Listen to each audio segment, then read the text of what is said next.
Basement level vibes with another one, straight up blackness aye.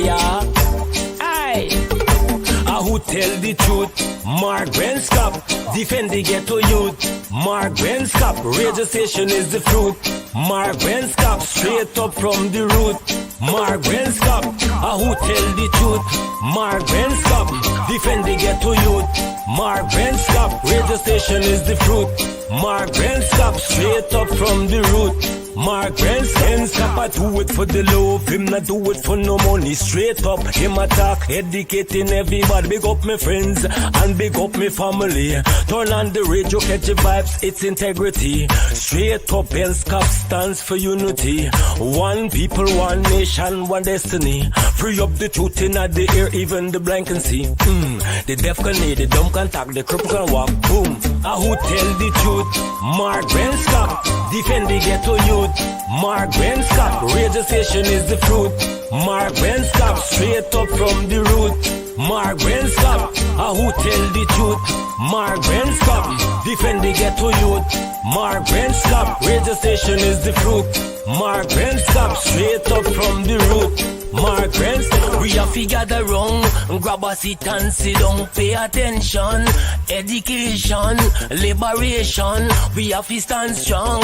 Benskop upon the radio, lively up the program. Everybody call somebody and let them turn and tune and on the radio and catch the boom song. We boom it up already, we have to boom it up again. Expose and reveal them. Who tell the truth? Mark Benskop, defend the ghetto youth. Mark Benskop, radio station is the truth. Mark Benskop, straight up from the root. Mark Benskop, who tell the truth? Mark Benskop, defend the ghetto youth. Mark Benskop, radio station is the truth. Mark Benskop, straight up from the root. Mark Benskop, I do it for the love, him not do it for no money. Straight up, him attack, educating everybody. Big up my friends and big up my family. Turn on the radio. So, this is attorney Shellen Washington, owner and founder of the Washington Law Firm, located at 455 Utica Avenue in Brooklyn, New York. We're specialized in medical malpractice, personal injuries, matrimonial law, and landlord and tenant. If you're in need of legal representation, please give us a call today. The number to call is 718-877-3100. Consultation is free at no cost to you. So call us today to see if we can be of any assistance to your legal needs. Again, the phone number to call us is 718-877-3100.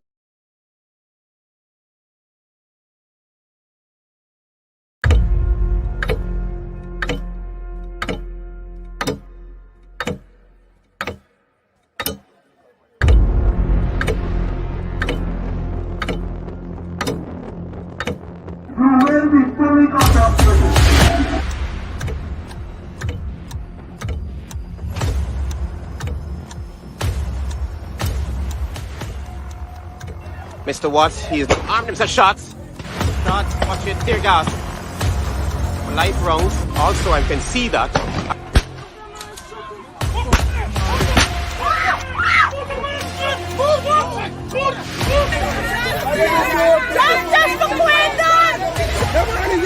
Man, I like to put in the boxer, man, to do that.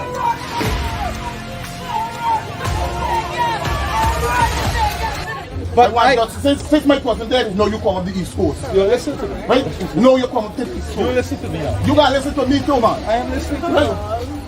Now, I see you on the East Coast. The day when they get a protest of them, the next day, that's when you see one bigger heads come up to talk to my family. Right? And that's bad. If we didn't do a protest, we want to see nobody for justice. I'm not holding back nothing. Good evening and welcome to Straight Up. My name is Mark Benskop. We're going to rock and roll here for 1 hour, maybe a little bit over the hour, but we do not intend to go over that hour. We want to keep it nice and, I was going to say nice and clean here, but that is how we do it. Nice and clean indeed, and very, very soft, mind you. Not boisterous, but very soft and straight to the point. My name is Mark Benchop, 6 minutes after 9 o'clock. Thank you for sharing the link. And all those of you who accommodate us, this show on your platform, we appreciate it. And those who don't want to put us on their platform, well, so be it. We are not going to lose sleep, if you know what I mean, right? Let me acknowledge all of you guys. I may not be able to call all of your names, but Desiree Simons, good evening to you. We have Denise King. Hey, Denise, how are you? We have Forbes. Medozi, is that? I hope I pronounce your name correctly, sir. Don't get me wrong and don't get upset because, these days, some men get so upset and emotional about everything. And if you don't think men get upset or emotional, trust me. Trust me on that one, right? You know what I mean? Hey, some people say, Mark, you love to throw shades. No, I don't throw shades. Neither do I hold umbrellas, right? All right, it's 7 minutes after 9 o'clock. Lots of things happening. Nadira Sukraj, good evening to you and all the people in Essequibo. Okay? And look, if I don't call your names, don't get upset. Don't throw tantrums and all these things. Gerald Thomas Went, how are you doing? I hope you went out and vote. I'm sure you did, mind you. All right, so what else we can do? Say hi to all of the people. If I don't call your names, don't get upset. Hazel Johnson, how are you? And let's salute you. Thank you for continuing being one of those strong supporters right here on 107.1 FM. And I really do mean that. I appreciate the fact that you take time out, like everyone else, to be right here on this platform, your platform, the people's platform. And now, do I get a little hot coffee for that? Coffee, mind you, very, very dark coffee, because Guyana is dark right now. Very, very dark right now. Nothing mix or nothing this, because we're all the same. Whether you mix your coffee or you don't mix your coffee, it is all the same. Whether we are mixed or we not mixed, we're all the same, if you know what I mean. Now, cheers to that. We have Wayne Caesar. Our operator should have Wayne Caesar on shortly. Let me take a sip of my coffee because we got a heck of a lot to talk about, right? This is going to be a nice night. Very nice, very soft, very quiet, but hard-hitting, straight to the point. You get my drift, right? Yvonne Williams, how are you doing? Annette Cummings, how are you? I want to call all of your names. All of your names. Roderick Henry. Sir, we big, Mark, we big. I don't know. Good evening to all of you. Ingrid Carter, how are you? Ruth, how are you doing? Can I get a big hi to Ruth? Where is Francine? Where is Francine? Where is Brenda Norton? Brenda is here. Where is Brenda Casey? Can someone tag Brenda Casey? Let Brenda Casey know that we are on. We don't see Ann John because Ann John probably susuing we name somewhere. Good evening to you, Ann John. Ann John probably susuing we name somewhere. We big, but we ain't stupid. All right, hey, guess what? Claude Biram, good evening, all the way in Trinidad and Tobago. We have Ann Lewis with us. Hey, Ann Lewis, how are you, Evelyn? I'm just taking the time out while we just increase in terms of sharing the link. Ramrati Jagdeo, that's a real person. That's a real fighter.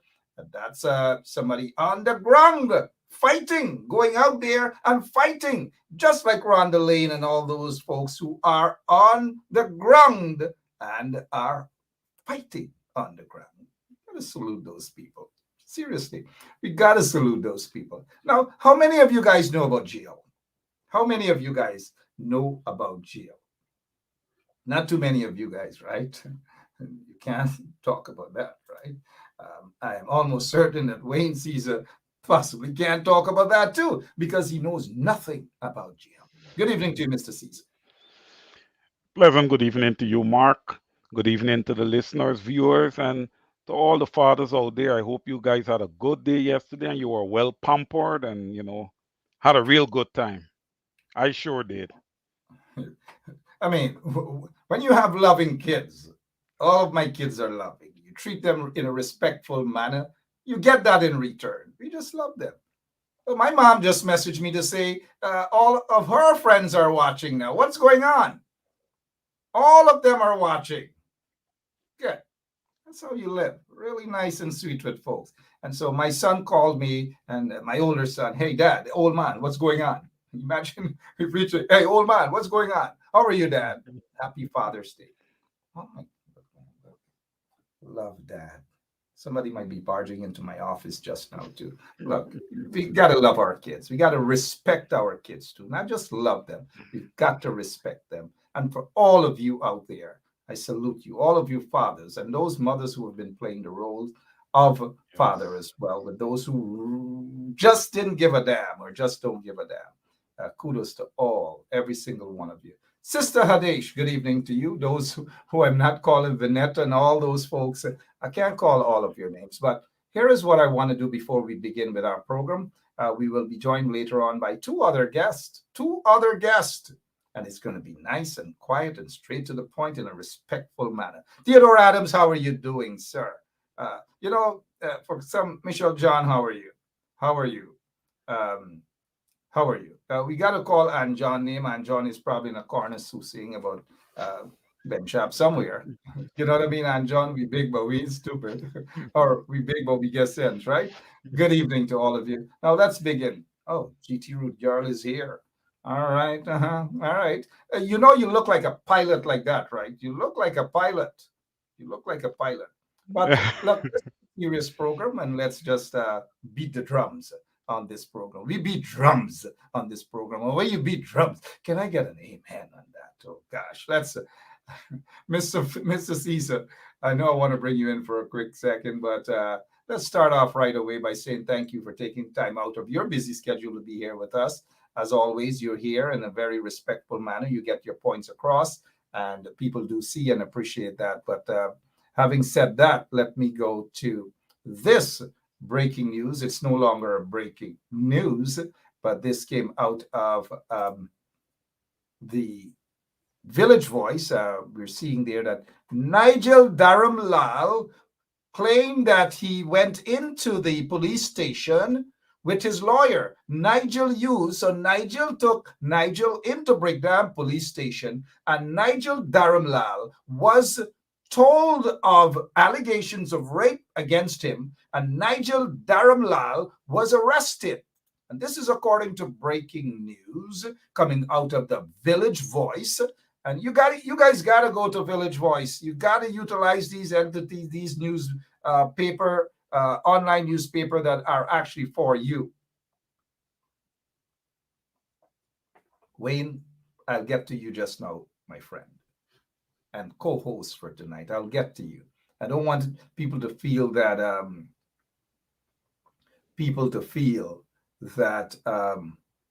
some Piri is asking what happened to my friend from DC.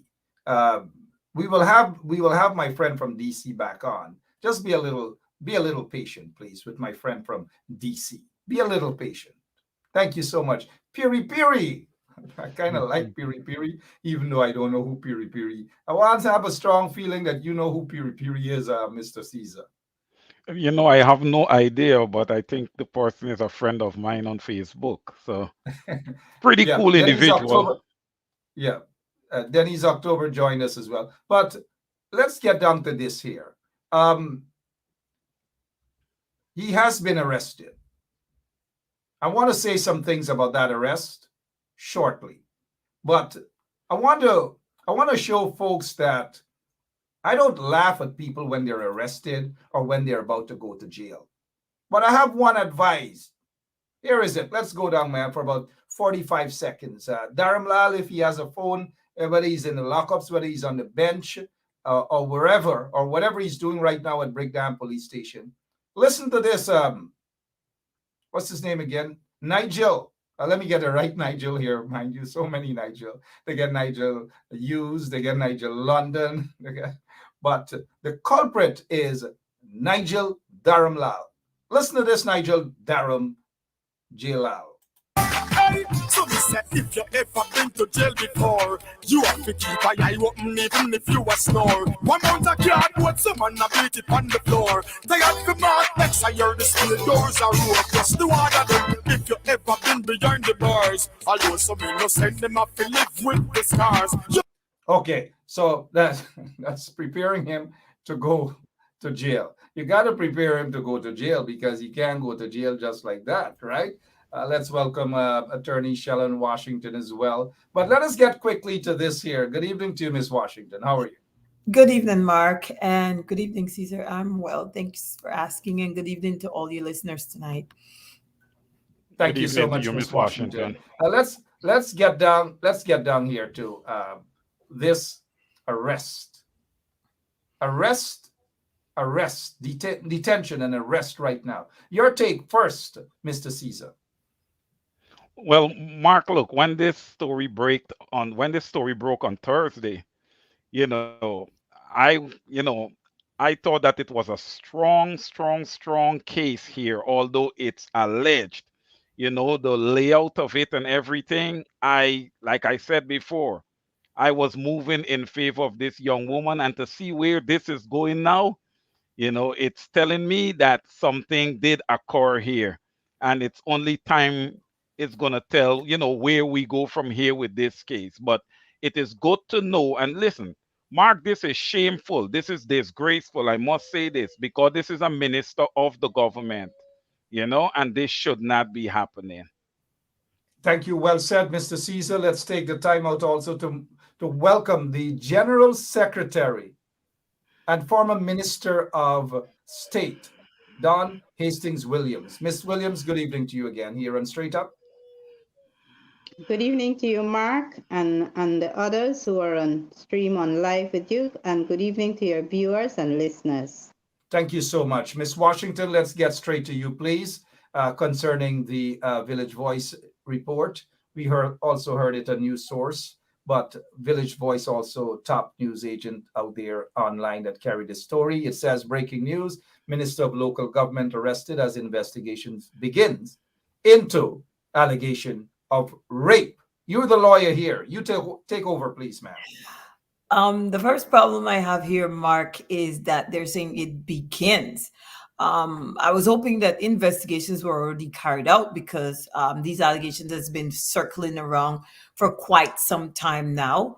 And, as we are all aware that when an allegation is made against a person, in Guyana, the police is very, very slothful, especially in a situation like this, where we have a minister of local government is under the watchful eyes of the public for very, very serious allegations. So if they're now beginning the investigation, that's kind of a little bit suspicious because given the fact that the allegations were made a while ago, there's some time now, more than a week has passed since we've been hearing these allegations. So there should have already been significant investigation into these allegations. And at this point, we know that the police had to have probable cause in order to arrest this local minister, this minister of local government. If there was no probable cause, there could not have been an arrest. So at this point, we know that they have some sort of solid evidence to lead them to this point. And I'm hoping that because there's an arrest at this point, that this doesn't fall into a cold case category where they come to a deadlock and then they say, well, we can't find enough evidence. We have some amount to give us probable cause to arrest. But then we know how this sort of thing goes in Ghana, where things take off in the beginning and we're hopeful that it's going to go somewhere. And then eventually we come to a standstill because there's some bribing or there's passing of money. And I'm hoping that this remains very, very transparent. I'm hopeful that the police do their job and properly investigate these allegations. And if there's any videotape, video recording, those things are made public. We're entitled to see whatever evidence they're alleging against this local government minister. Well said, Miss Washington, attorney at law there. I've noticed some comments that folks who are not too optimistic, but, we have our hesitation when it comes to that degree of pessimism. We don't want to approach it, because if we had approached any sort of pessimistic view, then we possibly would not have been seeing the arrest. And that's a positive development, the arrest of a sitting minister. Over to you, Miss Williams. You have been very busy today, and we applaud you for that. You were out there today, as you have been over the past few days since this story became public. And we just take that opportunity to welcome you again and to congratulate you on your busy schedule and the efforts you have made in ensuring that this culprit is brought before the court, hopefully. Your take, please, on this this latest development of his arrest. Good night, good evening, good night again to you, Mark. And yes, I think it is just my civic duty as a representative to stand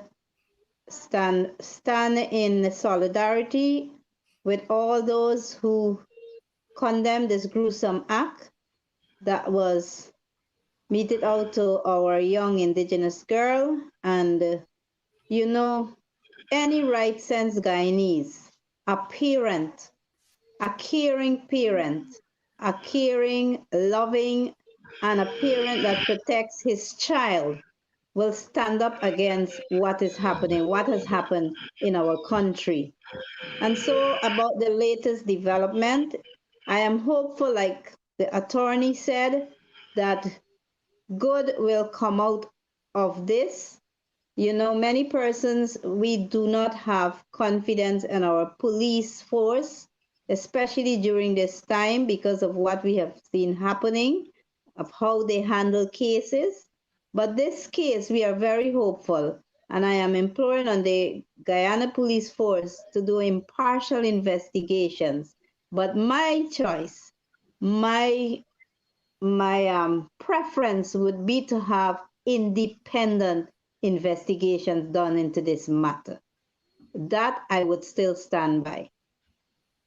Well said, and we can disagree with you on that. If you're now joining us, 23 minutes after 9 o'clock, we have Mr. Wayne Caesar with us. We have attorney at law Shellen Washington, and we have member of Parliament, Ms. Don Hastings Williams, with us. Ms. Williams, what's the mood like in the Indigenous communities that should be up in arms as well, and that should be protesting, maybe shutting down the region and so forth? I'm just thinking in terms of along that line. But how are they feeling? What's the mood like at this time? Well, I can tell you the Indigenous communities at this time are very saddened. Many of them would have expressed their anger and the disgust about what is happening. Because, Mark, you know that in Guyana, when it comes to the Indigenous people, whom we refer to as the first people of this country, and in many ways have been discriminated, have been deprived of equal opportunities when it comes to the distribution of resources. And I always say, most of our hinterland areas is where we produce our gold, our diamond, forestry. And I believe in our sense that the majority of the resources, the finance, that is acquired through these resources should be spent in these communities, but it does not happen in reality. For example, the carbon credits, which is a new source of income that is coming into this country besides the oil. The carbon credits, and we know that from memorial age, the Indigenous peoples of this country has kept the forest standing. Their way of living, their culture does not allow the forest to be destroyed and diminished. And we care for the forest. That is like a supermarket for us. When we go to the forest, we find the various kinds of mushrooms. I'm always thankful for my grandmother who showed me the difference between poisonous mushrooms and those that are edible. And so I can survive. I can survive. It's our supermarket. We go there to find different vines that we can make tea with. You have the capadul and all these other leaves, the herbal medicines. So imagine you are taking care of this. You are the custodians of this forest. And then to be told that you are receiving 15% of the money that is coming. And you talk so loud about it. You're proud about it. I'm going to call these indigenous leaders to receive this grant that will be given to them that they have acquired through carbon credits. Who who whom I'm quite sure, and because I've gotten reports, Mark, from these two shows, or what we call village captains, the indigenous leaders, they were told that you are going to be receiving 15%, in which it should have been the other way. The indigenous communities should have had their public meetings, get all the two shows in these various districts or regions, and they should have been allowed to approach the government and to say, okay, we've received the news that we're now going to be gaining monies or financial resources from the carbon credits. This is how we would want it to be distributed. Give them an opportunity, a chance to come to the table of decision making, not only to be told that you will be receiving 15% out of this carbon credits, and then you tell them you have to come up with a village proposal, and in that proposal you have to find somebody that will be accountable, that will keep your records, and the monies to be paid to that person will come from that amount, from the money that you're going to be receiving from carbon credit. I think that these things are so unfair at times, and the way how the indigenous people of this country are treated, it's very unfair in many ways. Very, very unfair. Absolutely well said, Miss Don Hastings Williams. Very unfair. It's sufficient evidence to even show you, the members of the public, that the People's Progressive Party, the installed PPP, they do not care about the indigenous communities. They just do not care about them. And we are seeing it now also with allegations, serious allegations of rape against a 16-year-old indigenous girl.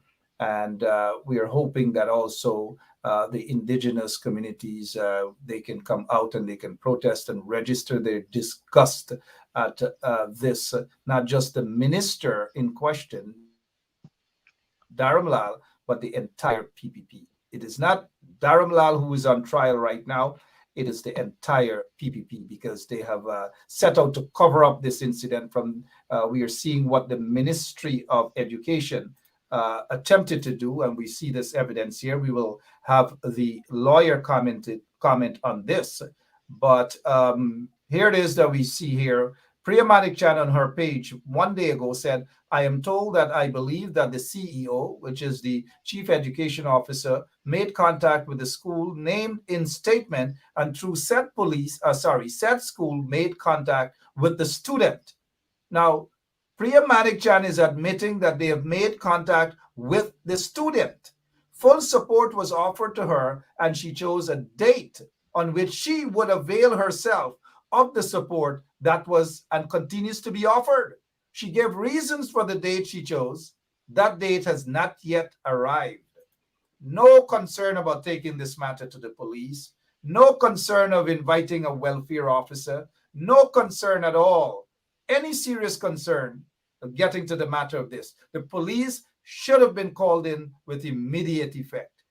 Let's briefly go to Wayne, and then we'll get a legal response from Ms. Washington. Mr. Caesar, you just heard that statement from the Minister of Education. Mark, totally irresponsible on her part. Look, it doesn't matter what the minister come forward and say now. I am standing with this young woman and the stance that she is taking. She's not going to let anybody push any financials at her. She wants justice. And I believe that she should have justice. It's her body. If she says no, no means no. She was raped. It's alleged now, but hey, listen, as Shelon said, when this is all mapped out, we're going to see what's going to happen here. But my opinion is that this young woman was troubled with and she deserved justice, period. Well said, Mr. Caesar here, our accountant, the numbers guy. Huh? Let's get to our lawyer here. You heard the Minister Priya Manikchand said that they made contact through the CEO. I know our honorable member of parliament is a former teacher. We'll get her take on that as well. But let us get a legal take on it. Ms. Washington. The first problem here is, first, let me say shame on Priya Manichan for the position they've taken in such a serious matter of public concern. The first thing Ms. Manichan should have come out and said is that they're taking this matter seriously and they're hoping that a thorough investigation would be conducted into these allegations and they would take every step possible to protect that child, to protect her welfare and their interests. And the last thing she should have even think about is to speak about offering any support, because what is the support she's offering that will give the public the indication that she is attempting to interfere with that child's right and her parents' right to have this matter properly investigated, have proper information given over to the correct authority. Priya Manikchand has no business contacting that family regarding any support whatsoever. This is a minister under her, the government that she's serving is under that administration. They fall under PPP. So Priya Manikchand is wrong on every single level, and her conduct should be deemed unethical. The Guyanese people should be taking notes at this time and look at the conduct of the PPP. Look at this type of unethical behavior. And I believe Priya Manikchand herself should be an attorney. I believe she went to law school. I'm not too sure. She should understand the whole issue of conflict of interest. It's a conflict there. This is somebody under your administration, which these very, very serious allegations are leveled against. And now you're coming to the public and tell them we're offering support. What support exactly is the Ministry of Education offering it to this child? Except the only thing the ministry should have been doing and saying to the public is that we support the family in having a thorough investigation into these allegations. And we hope that if it is proven that the minister did commit these offenses, that he should be brought to justice and he should receive the full extent and force of the law against him. She should be more protective of the child.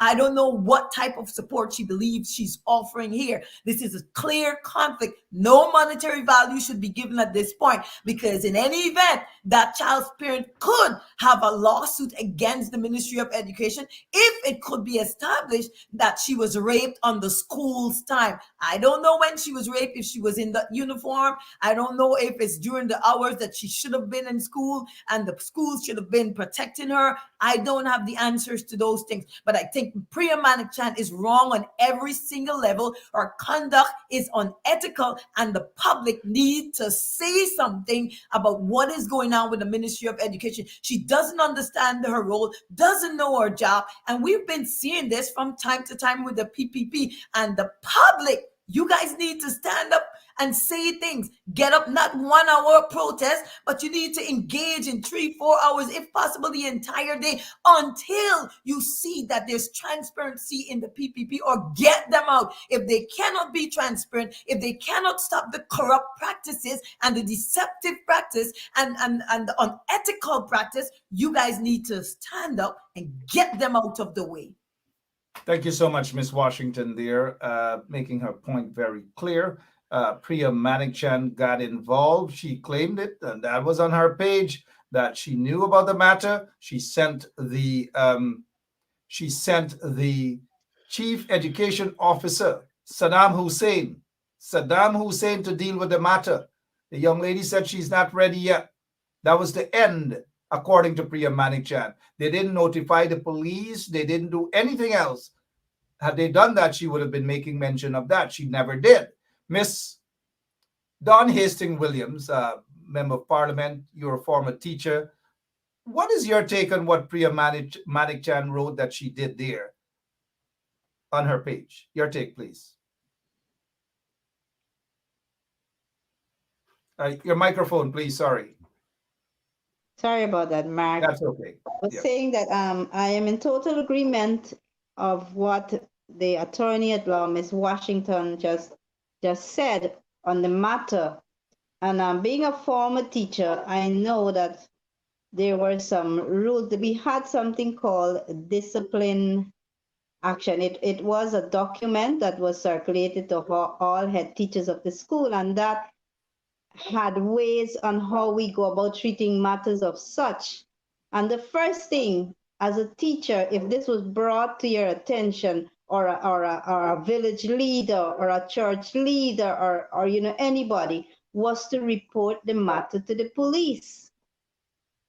I have learned that over the years. And if you find yourself hiding, if a child comes to you and report that he or she was sexually assaulted, and you as a teacher keep that as a secret, you yourself can be charged. You can be brought before the courts because the child confides in you as a teacher. The child speaks to you, speaks up to you, looking at you as a role model, a leader, and a teacher, and you keep it a secret. You yourself can find yourself in hot water. And so the minister knows exactly what measures should have been taken, and taking it upon herself without calling in the police or the welfare, that sends a different message, to the country. Guyana now has become a country where the rich and powerful treats the poor and the vulnerable as disposable items, like one person had mentioned in something that I'm reading now. It is another victim that was abused, allegedly abused, until, this is from, it's another victim here, another indigenous person or a girl living in hinterland now speaking out that this minister had purchased a plane ticket for her, brought her to the city, and then to find out that this minister, this individual, was not the person that she thought he was. And she also found herself in a similar situation. And I am very proud of these young women who are coming out now to speak against this person. And I'm hoping that more of our girls and our young women who are treated this way can, build courage now, can have courage and be brave enough to come and speak out against this individual, because I did say she may not have been the first, because this is not the first accusation that we have been hearing about this specific minister. So absolutely. And here is where I commend your leadership in standing up not only for what is right, but specifically for our Indigenous brothers and sisters, especially the little girls who have been abused over the years, not necessarily by this, allegedly by this culprit, but by others as well. And this is not trying to any man up, anybody up. But, and some of our people in the audience would catch it up when I say shh. People like to, whenever you're talking too loud, people say, shoo, man, shoo, man, shoo. But we'll get to that some other time. I see that smile on Miss Williams' face, but a lot of the hypocrites indeed. Let's get back to Miss Washington, our attorney at law here. Do you, and you have worked in Guyana as a lawyer as well. I'm not sure if you worked at the DPP's chambers, correct me. But with what we're seeing and hearing coming out of the DPP chambers of recent times, do you have any confidence if this file is sent to the DPP chambers? Do you have any confidence that they will recommend charges against this alleged rapist? I think we've seen in the past the conduct of Shalimar Hack. The DPP has not been properly conducting business in the correct manner. When it comes to people who fall under the PPP government, the DPP has been turning a blind eye. And I hope that this would be a wake-up call for the DPP, and they will understand that the law should be enforced equally. The law is not just to be enforced against the poor or the underprivileged, but it has to be enforced against anybody, whether you be a PPP or some other party. The law is the law, and you must apply the law equally. It's called the rule of law. No one is above the law, and therefore the PPP need to be forced by the public, by everyone. And I commend you, Mark, because shows like this has been exposing the corrupt practices of these public figures, and the DPP has been exposed many times before. When they cover up for Azadir Mohammed, they refuse to press charges in certain cases, and they need to take the proper steps to prosecute this public minister. They need to prosecute. This is a heinous crime, and I don't care what evidence is coming out. There must have been reasonable cause for the police to go on and did the arrest today or recently. They must have had sufficient reasonable cause to go and arrest that public official. So I'm saying at this point, the DPP has to use transparency in doing what they're supposed to do. They have to ensure that all the evidence that they collect, that they review it properly and move, because I don't see any reason why a case like this should not move forward, because every single rape starts from an allegation of a rape victim. You might not have scientific proof. There might not be a rape kit because we know we're dealing with Guyana. But if there is more than one, multiple victims, and this is why I said the first time we were told about these allegations, that other people need to come forward, because I did say to you, Mark, I'm pretty sure that this is not the first time this minister has done this. This is the first time he's been caught. And this is the first time somebody decided to tell their story, but he must have done this multiple times in the past. So if sufficient amount of victims come forward with the same story, the DPP wouldn't have any other choice than to prosecute based on the evidence of witnesses who suffered the same fate. They will have to do their job. And if we as the public, if the Guyanese people see that Shalimar Act is not doing her job, you got to come out and put pressure on her. You got to come out and protest in front of that office. It's transparency. It's people that are exposing wrongful conduct like Mark and those other activists who are exposing this sort of wrongful conduct that pushes these people to do what is right. And you can do it. All of us can do it. Push her to do what is right and give that young woman and all the other women who have suffered the same fate justice. Well said, Miss Washington, attorney at law in New York. Her office is in Brooklyn. Let's get back to our content here, Mr. Caesar. How much confidence or lack thereof in the DPP chambers as it pertains to this particular case? If the file is to be sent, and this is what we may very well hear, that the police, they have sent the file to the DPP chambers. How much confidence you have in that chambers, please, sir? Well, Mark, every case is different, right? And to be honest, the DPP has been very, very biased in favor of the PPP when it comes to these cases. For example, the Dion Bascom case, she just threw it out without even really considering it. But based on this case here, and the evidence that's going to be placed before her, because if we have other victims that's coming out and saying that the guy would have done the same thing to them, then you have a preponderance of evidence there.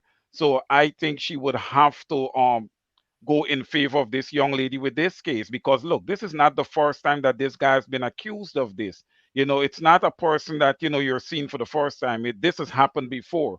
So based on that, I would think that this is a real solid case, and she would have to look at this one different, and execute this in accordance with the law, within the ambits of the law. Because at points I feel like if the DPP does not respect the law, and hey, look, she needs to get this one right. That's all I could say. This young lady needs justice. I agree with that. The young lady needs justice. Let's head over to the Honorable Member of Parliament. I don't know how much confidence do you have in the DPP chambers in this. You did indicate earlier, and we all can agree that it needs to be an independent investigation, that the people do not trust the members of the Guyana Police Force, albeit they have some good members, but a lot of their senior ranks are accused of covering up serious crimes such as murders and rapes and so forth and so on. But how much confidence you have in the DPP chambers on this one here, ma'am?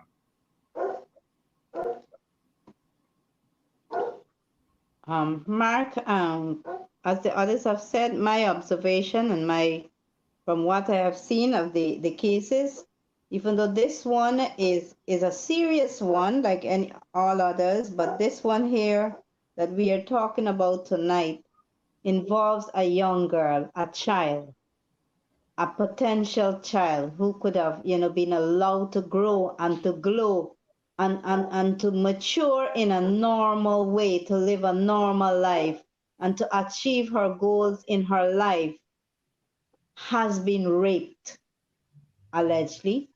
And I was saying to somebody this afternoon, rape has no age of consent.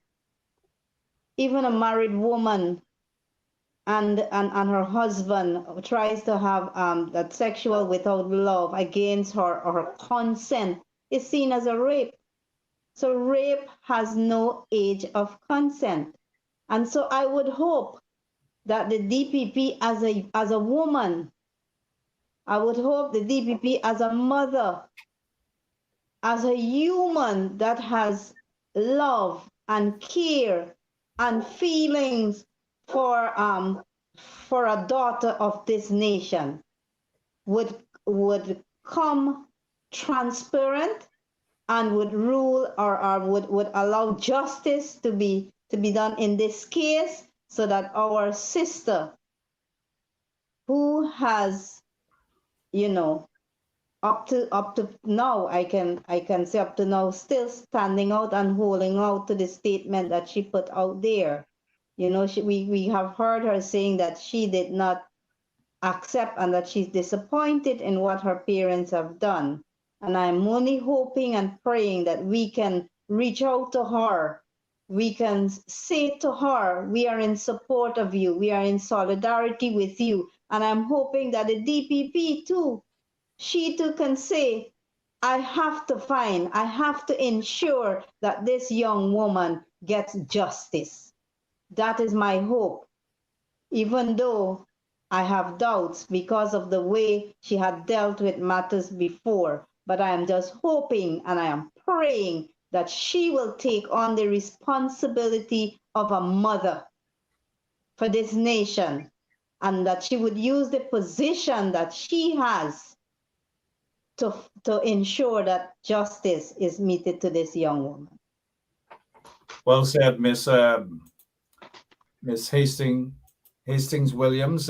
Well said. I think you speak on behalf, and Miss Washington as well, and Mr. Caesar on behalf of every right-thinking Guyanese, that they want justice.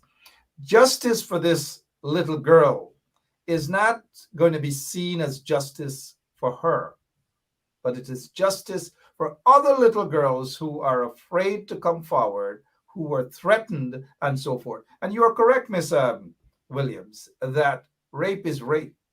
Not because somebody goes to someone's house or invited means that they are sending out an invitation to have sexual intercourse. And even if that's the case, and they say, hey, look, wait a minute, not because I'm here at 10 o'clock in the night or whatever, if I say no, it is no.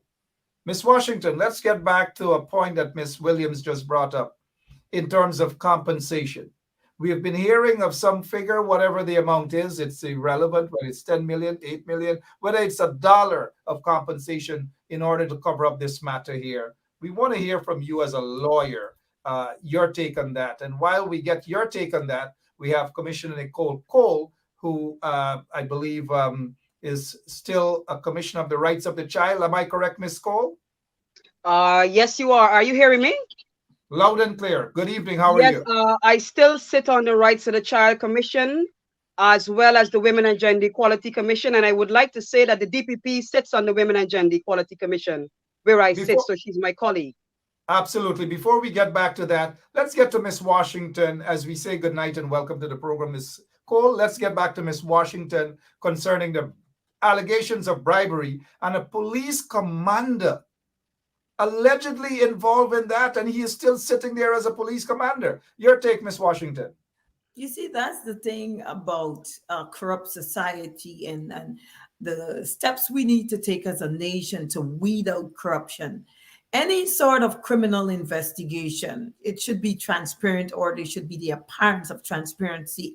And any attempt by any person to interfere with any sort of investigation into a criminal act or criminal conduct on the part of any person, whether it be a person in a public office or a normal citizen, whoever attempts to interfere with that investigation should be punished, because interfering with an investigation and into some sort of criminal conduct itself is a crime. You should not, no one should be allowed to tamper with or interfere with such. And if it is done, it should be frowned upon, and the public ought to stand up and speak out against it. The police commissioner has no business offering a victim of rape. His duty is to ensure that that person, the perpetrator of the rape, is properly investigated and brought to justice, and the victim is properly given justice for what the victim have endured. So this sort of conduct, we as a people need to condemn it, and legally it's unethical of any police commissioner to involve himself in interfering with any investigation or trying to sway the victim one way or the other to recant on their story or to not tell their story. The police is there to investigate this very sort of crime. They're there to ensure that justice is done. They're there to ensure that nobody is disenfranchised in terms of the law. And if the very people who are there to protect the victim is trying to influence the victim not to tell their story, that person needs to step down themselves. So that police commissioner name needs to be made public. We need to know who he is. The Guyanese people need to know who he is, and he needs to be forced his way out the door, because he has no business interfering with that investigation. His duty is to ensure that the investigation is transparent and properly conducted without any sort of tampering of the victim. And we need to protect the victim also. The police need to protect the victim. The Guyanese public needs to protect that victim. And as I said before, we, the people of Guyana, need to not be sharing her photo online, but we need to protect her. We need to stand with her to ensure that she's properly treated by the Guyana police force, and that the PPP step out of the way and allow a proper investigation to determine if Dharmalall should go and spend the next 20 to 25 years in jail for raping a minor. We want to know if we have a potential pedophile sitting in a public office. We don't want pedophiles sitting in a public office. And if it turns out that we do, we need to know as people of Guyana, and we need to ensure that he is never allowed to serve in any public office again if this turns out to be true. Well said, Ms. Washington, attorney at law. We head over to Guyana now. Commissioner Nicole Cole, I know you have been on the ground for so many years fighting against injustices. You have seen and witnessed, when I say witness, you have seen some of the reports through the Rights of the Child's Commission. Ms. Washington just mentioned pedophile may be sitting in office. We know that serious allegations of sexual allegations against a schoolboy level against Kwame McCoy. He is sitting there as a minister right now. But let's take you over to Guyana. Ms. Commissioner Nicole Cole, good evening again and welcome to Straight Up. Long time no see. Good evening, Mark. And it's unfortunate that I'm on your program for such a very disheartening case.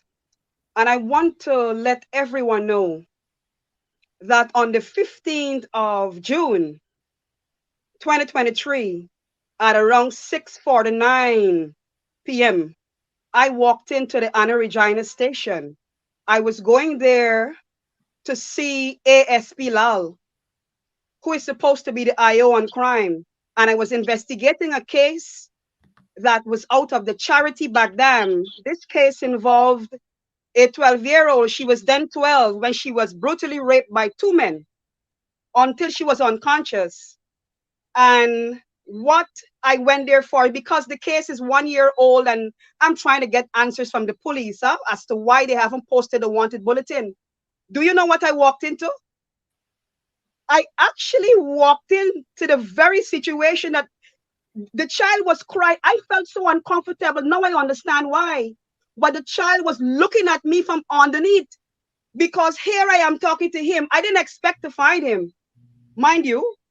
But a spirit at the hotel keep telling me, look, you're here, this close, go, because I've been trying to raise money for 7 months to return to Region 2. Okay, because my work is not supported by anyone. I get independent funding. And eerily, he looked at me, he said, I'm dealing with a serious matter, but the girl was crying. And I was like, what kind of case in my mind? But I talked loud. I said, I'm here with the Rights of the Child Commission, as well as the Juvenile Justice Department. We were on another mission. But I went there on a mission to investigate rape. And I walked in to this uncomfortable situation, which I am now saying is divine, because I was actually there. But listen, I want to tell you this. Had I known all the details pertaining to it, I was going to make a disturbance right there and then. I was going to disrupt whatever was going on, because something didn't feel right. And how the child was looking back at me as she cried, I felt uncomfortable. It's really eerie. I said this to my reverend colleague. Let me just say this. The reason why I have been traveling to Region 2 3 times in last year, and for this year is only 1 time, because it is known as the rape city. The reason why it is known as the rape city is because rapes occur, but it necessarily don't reach the prosecution, because it is swept under the rug. Done in charity, for 50,000, you can have a rape wiped out. And this very case that I went to investigate was going to be swept under the rug. But because I got involved at almost close to midnight on the 14th of June, 2022, this is why the case wasn't swept under the rug, because 50,000 was what happened. After I brought that case to the attention of both commissions that I sit on, the Women and Gender Equality Commission then organized, with the advice of the DPP, that we go see the Commissioner of Police, because of what I uncovered, where the officer, the sergeant in charge at Charity, who has since been moved and transferred wherever, but he wasn't dismissed for misconduct. We have a crisis of rape culture, checkbook justice, and for Indigenous girls, it is the worst. I have been running behind the police to get wanted bulletins out. I have seen senior officers at different point and level, and I'm saying, why wanted bulletins haven't been issued for the 2 men who raped a 12-year-old unconscious? Why? And this is why I've gone back to ask what is going on with the case, because for the life of me, I can't understand why. No, there has been, I've been getting all type of different things. And the last thing that made me get up at that hour, the police in charge of the sex pool unit would not respond to my WhatsApp messages as I kept asking about this case.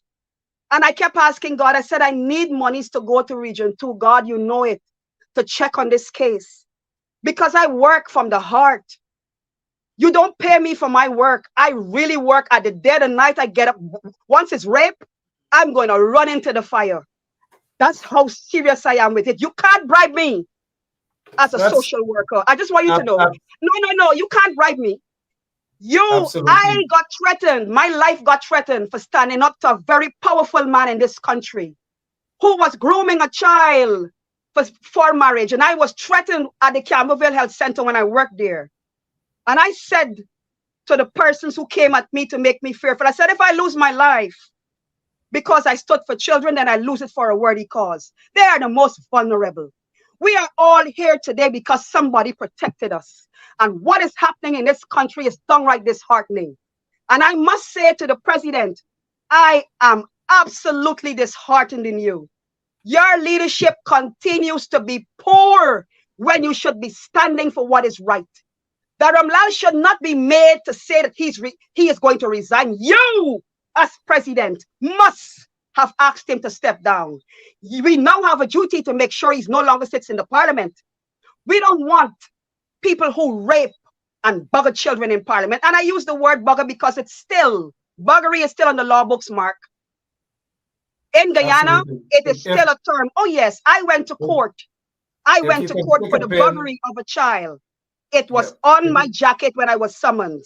It is still on the law book, so I am in my legal right to use it. It is wrong. Absolutely. We're not It is disagreeing with wrong. you on that. It's still in the law book. It's legal. But when I say it's legal, the term is legal.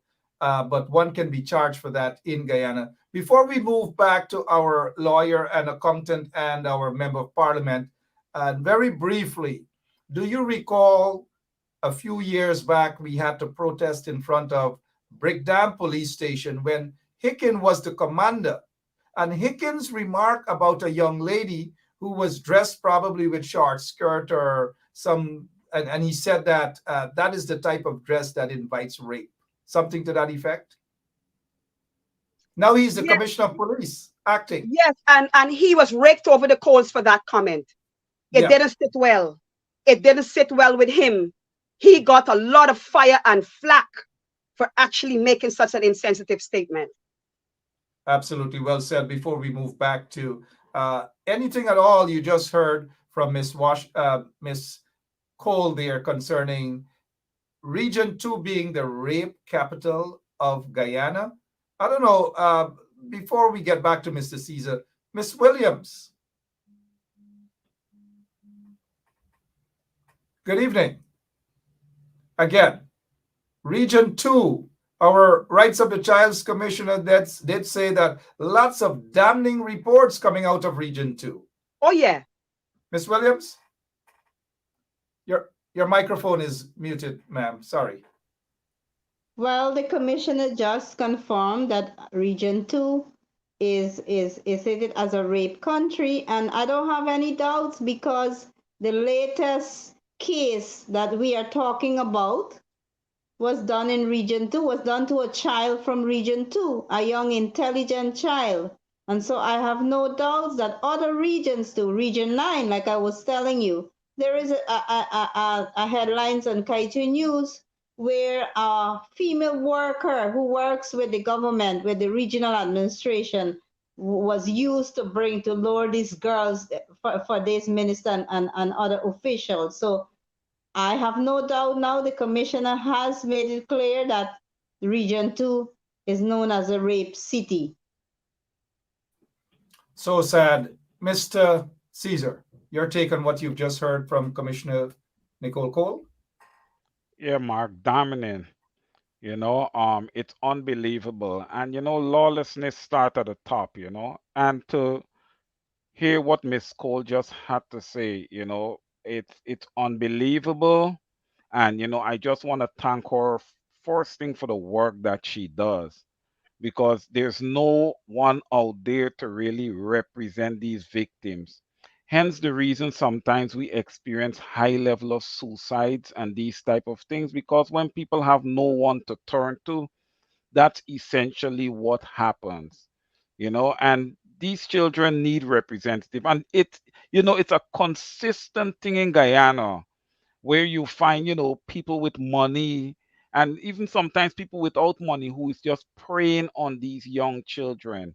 And it appears as if the indigenous people is a target. They are a target. It looks to be easy. It looks to be like if people do these things and they tend to get away with it over history, they have been getting away with it. Well, we need to clamp down on this, Mark. Somehow or the other, we need to have monies allocated in to help these issues, to assist with these issues. It's Thank you so much. ridiculous. It's ridiculous. Children should not be having to face these type of burdens. They should be allowed, like Miss Dawn Hastings said, and I would have said on another program, to grow up. They're not getting that chance. Instead, they're being abused. And They should be. Irfan Ali has to remember that although installed, he is the man of the hem right now, and this falls right under his hands. All right, well said, Mr. Caesar. Miss Washington, you heard the Commissioner of Rights of the Child, Miss Nicole Cole. that is an agency that should be funded. And in my opinion, the director of public prosecution should not sit on that agency, because there's a conflict of interest there. That if some of these culprits, no, she's on the Women and Gender. She's on the Women and Gender Equality Commission, not the Rights of the Child Commission. Got you, Miss Washington. Sorry about that. So let's get back to Miss Washington about people, suspects having to pay police, and police allegedly involved in these matters and so forth. The system has failed the people, right? What is your take on this bribery and covering up and compensation again? Your microphone, please, ma'am. I think the first problem is we have the wrong people sitting in certain offices. We've heard earlier about the commissioner making a comment. He wasn't a commissioner then, but now he is a commissioner. And we already know what his mindset is, because he made a comment about the way young women dress. And he says that's an invitation for rape. And if you have a commissioner with that sort of mentality, then we're inviting a situation in Ghana where victims' rights is not important at all. And if you have the very people who are supposed to protect women, protect children from rape, that is openly telling people, I don't care how much people reprimanded him for his comment. The fact is that is a state of mind. And this is why the public in this country, if you live in a democratic society like the United States, if you publicly make certain comment, it's a problem. Nobody wants to put you in a public office that your comment would be in direct conflict with the position you're going to be serving in. In this case, the commissioner's conduct or his way of thinking, his thought process is in direct conflict with the very people that he's placed there to protect. He has no respect, because a woman should be allowed to wear whatever she chooses to. Your comment was already made public, sir. So it doesn't matter if people reprimand you afterwards. This is what your state of mind is. And I think we need to have people with the right mind, the right mindset towards victims of rape. And I think if we have a special victims unit in the police force, that would be helpful also, because a lot of the police officers are not even trained. They're not even equipped to handle situations with rape victims. In fact, they try to make the rape victims feel like they're at fault. It's their fault. They call this on themselves, rather than protecting the victim, taking the victim story and referring the victim to a counselor. And maybe, I don't know if Ghana, they permit for rape kits. I don't know if we're that advanced yet, because that's yes, we have rape kits. That's one of the first things that should be done. A rape kit should be done to verify whether the victim's story is correct or not. And if the rape kit cannot be done, because in some instances, we have some very cunning or clever pedophiles or rapists in Ghana who might protect themselves while they rape a victim. But there's other ways to tell. They could examine the rape victim to see what's going on there, to tell whether there's force was used. You know, there's different ways. And the police ought to be properly trained. So even if we have a commissioner like Ms. Cole, we have this special commission trained to deal with these victims. The police themselves, because they have the first contact with these victims before people like Ms. Cole even get on the scene. And the people who have the first initial contact with the victims ought to understand how to deal with the victims, and not have the victims sit down there crying, making them feel bad and responsible, and making them feel like they shouldn't even come forward. And I think this happens a lot, and a lot of victims do not come forward and tell their story because of the conduct of the police towards them, because of the way they're treated, because of the way the public frown on them, because the way the public try to make them to be a liar, rather than listening to their story and bringing the perpetrator to justice, or the pedophile, whoever it is, bringing that person to justice and not penalizing the victims for telling their story. We need to have a better mentality towards these victims and understand that they're going through it, that they're hurting at that particular time. And it's not our job to reprimand them or make them feel inferior or make them feel like it's their fault. And I think that's what the police need to understand. And they need to be properly trained to deal with these victims. Well said, Miss Shellen Washington, attorney at law. Lots of situations there, sickening situation, incestuous relationships, little girls being raped by their fathers and other male relatives, little boys being molested, and all these manner of things. Miss Cole, a lot of people are saluting you and thanking you for what you do there in Guyana. And It it's is not sad. easy, Mark. It is sad that Mark, such because an of what I agency do, I just and want you to hear this. Because of yeah, what I and do, one quick my second, please. work is And punished. My one quick work is not second, please, supported. Miss. One quick My work is second. punished, okay? Yeah, Because one of quick what I do. second. Speaking out comes with Yeah. consequences. I don't have employment for over 3 years. And there's a cost. And there's a reason why. I speak openly and I have no fear. I speak the truth. With what you do, sorry, I'll give you a chance, but I wanted to make a point with what you do in an economy where billions of dollars wasted to friends and cronies of the PPP regime. Miss Cole has to say here publicly that she has to do it with her own resources. Shame on the PPP regime. Continue, Miss Nicole Cole, please.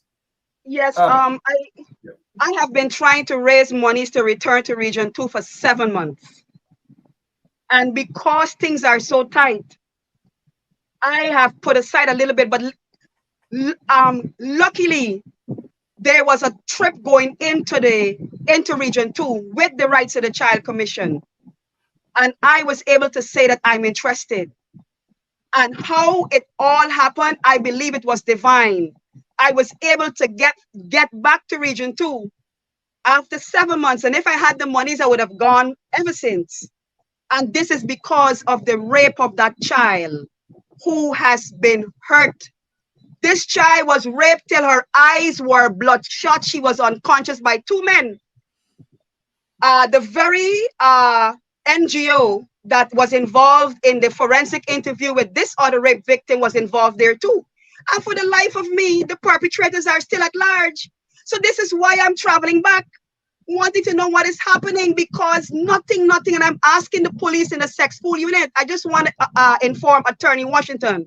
The Guyana Police Force have trained officers in sexual offenses in a sex pool unit. It is only them who is supposed to handle the case. So any other officer outside of the sex pool unit is not really supposed to be handling any sexual offenses. The case that happened in Charity had to be transferred to the Anna Regina Police Station because the Charity Police Station don't have a sex pool unit.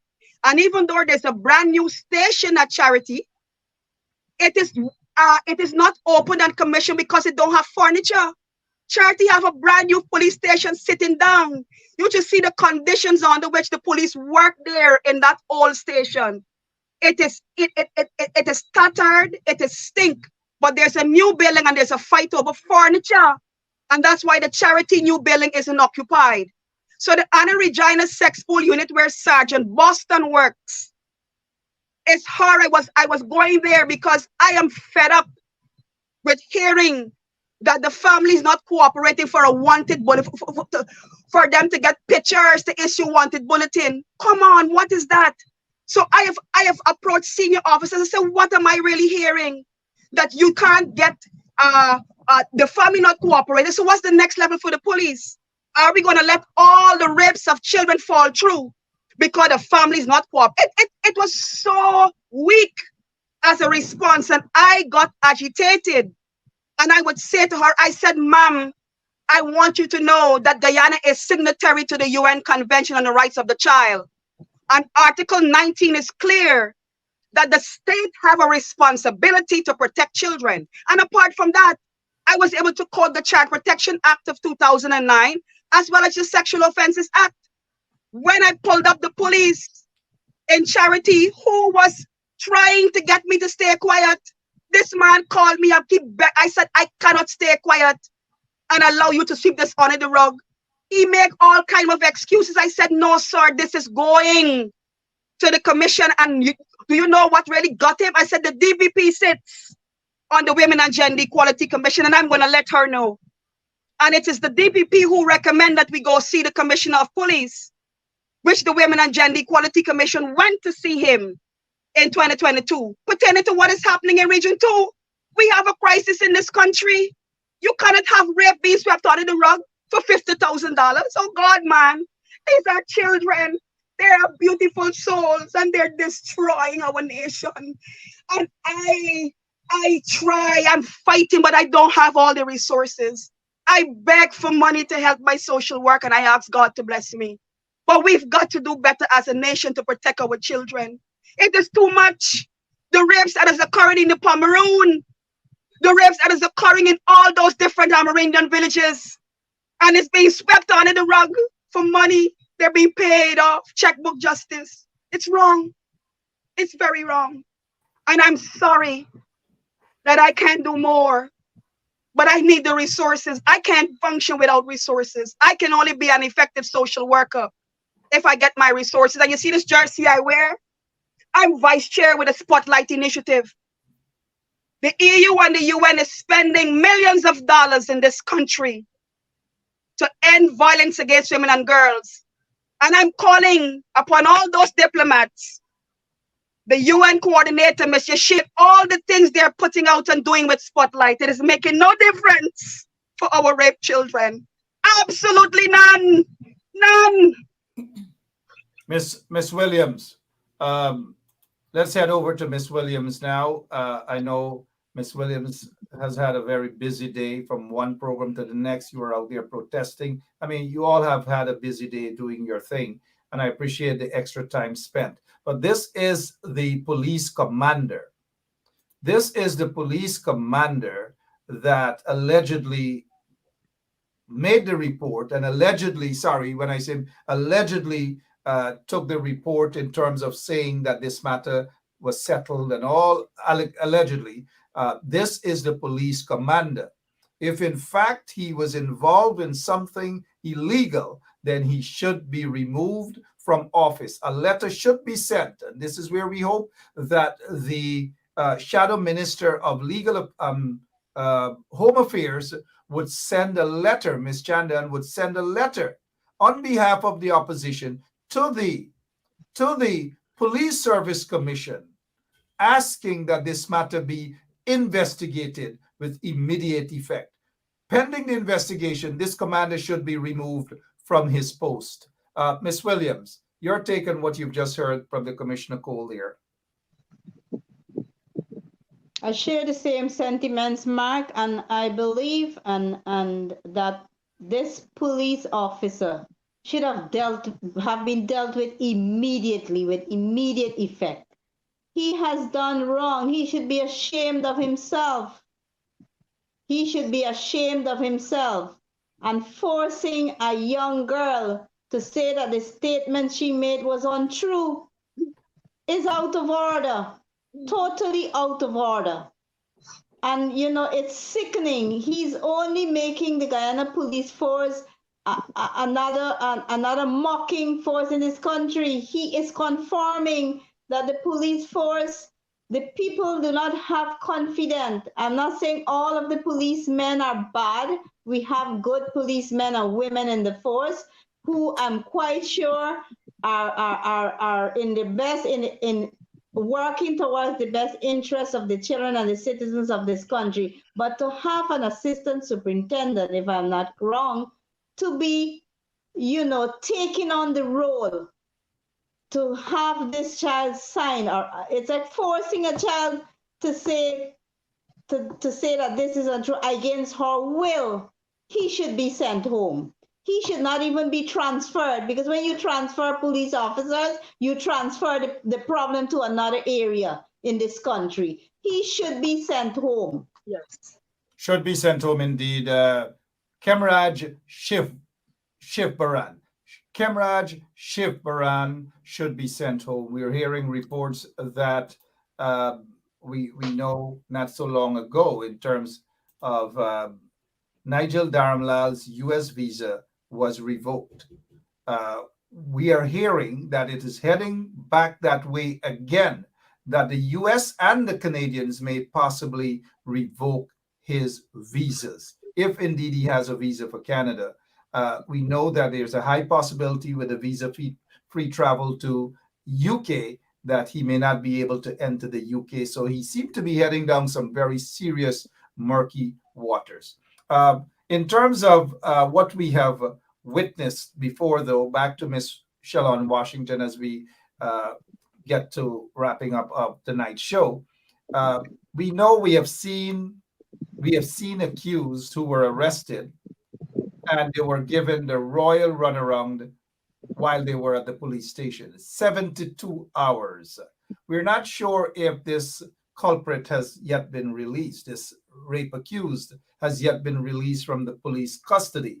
But 72 hours, I think the police needs more time, as they say, to investigate. I hope they do not send him home tonight on station bail. He needs to rally through. They've put a lot of people through that ridiculous 72-hour stuff. And if so, Dharmalall should experience that as well. Your take on where this investigation should go as we prepare to wrap up, Miss Washington? I honestly believe that the police should be in possession of a lot of evidence at this time.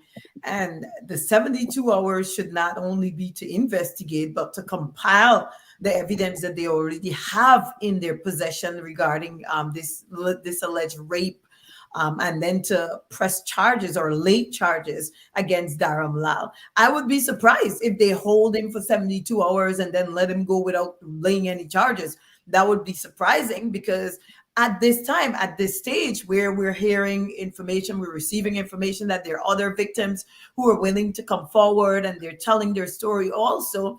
And we're told that there's recordings, there's cameras for the hotel where Dharmalall is alleged to have taken the victim. So I believe there should be sufficient evidence by this time in the police custody for they to just lay the charges if they want to wait the full 72 hours. But I do not expect, and the public should not expect either, that Dharmalall should walk out to the police station tomorrow or whenever his 72 hours is up without being charged with rape.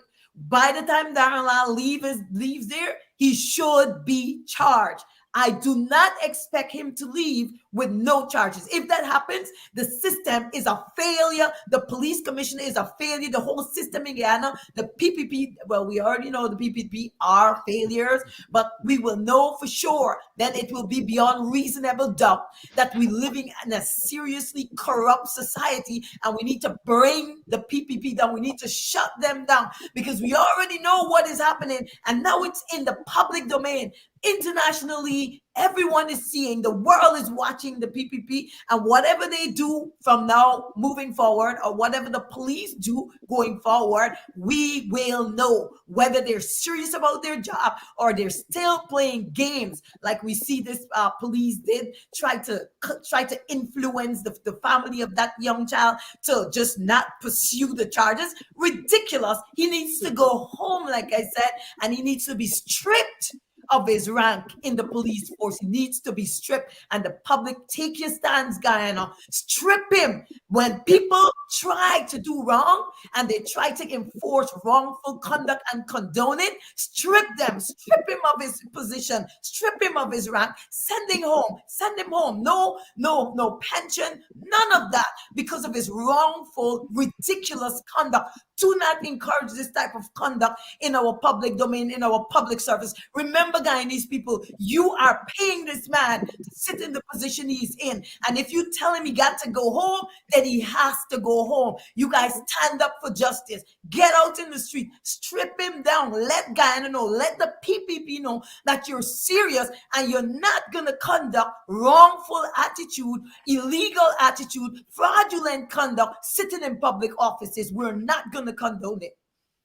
All right, we just got word that Nigel Dharmalall was placed on bail, station bail, that is, which means that he's allowed to go home. He's allowed to go home. You know, we are hearing a figure of $1 million bail. We don't know how accurate that is. We got it from a source, a usually reliable source, but we just have to double check with another source that he has just been released, station bail, $1 million. But we see here the Village Voice is saying that, and that is MP Ford, insists that Minister Dharmalall must be fired.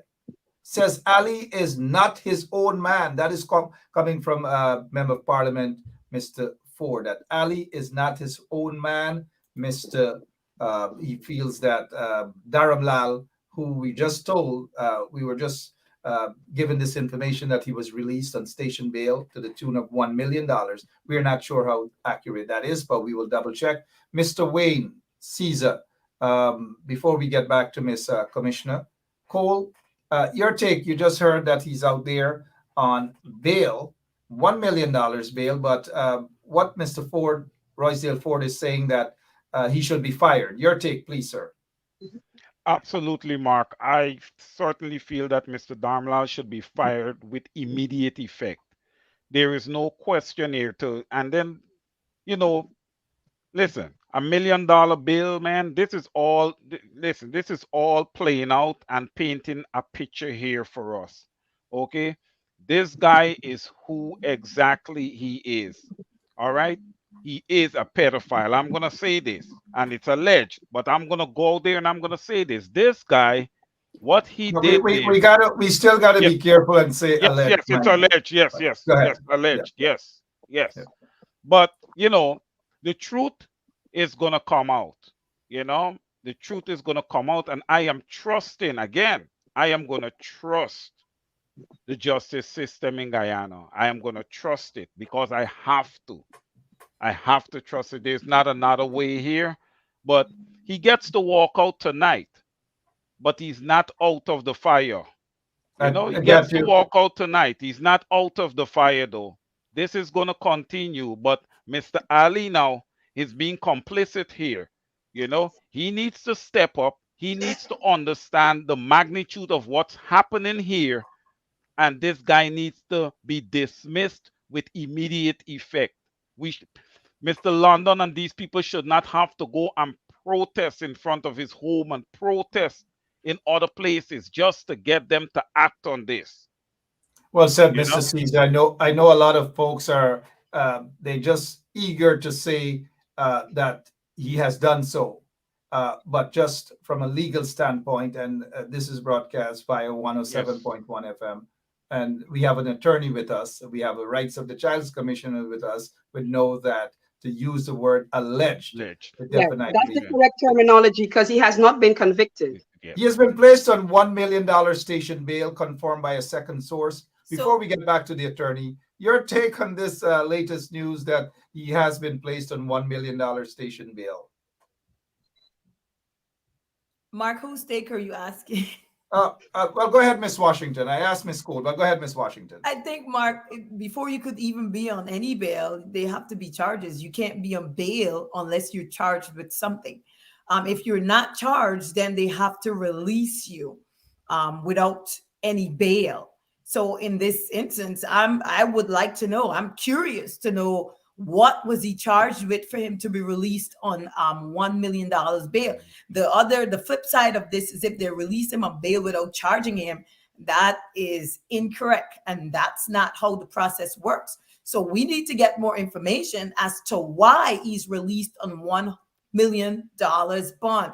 Like what is the bail for? What was he charged with? And this is public information, mind you. The public is entitled to know if the police charged him, what was he charged with? Because usually if there's a serious offense, very serious, the file has to go over to the DPP. And the DPP is they're the ones who usually determine what type of charges ought to be laid against this person. So this is extremely quick. This looks a little bit too suspicious for me. But the DPP has not recommended charges. If the DPP has not recommended charges, this is ridiculous because I'm not sure what is going on here, Mark. And the other thing is too, we need to understand, Mark, is that there's two different standards here. We're not just looking at the criminal aspect of this, but we're looking at the moral and the ethical aspect of it. We're looking at a person who's holding a public office, and then these allegations are being alleged. The thing that the people in Guyana ought to be aware of, the standard for criminal offenses beyond reasonable doubt. Now, the DPP lay charges if there's sufficient evidence before the DPP. The police also have to have probable cause. They have to have sufficient information coming to them to determine whether or not this file is viable and we should send it to the DPP. However, because he's holding a public office, there's moral and ethical implications of his actions. So even if you want to say that a 60-year-old child consented to have sex with him, the public should still look at this and frown, because she is a child. She's a minor. So this is pedophilia type of behavior. So we need to look at that type of conduct and say, well, here, listen, even if Shalimar Hack refuses to charge you, even if the police refuses to lay charges against you, even if they're saying that they have a shaky case, still you have an ethical obligation as sitting in a public office to do what is right. You have no business going and have intercourse with a minor. You, sir, are exhibiting qualities of a pedophile, and you, sir, need to step down,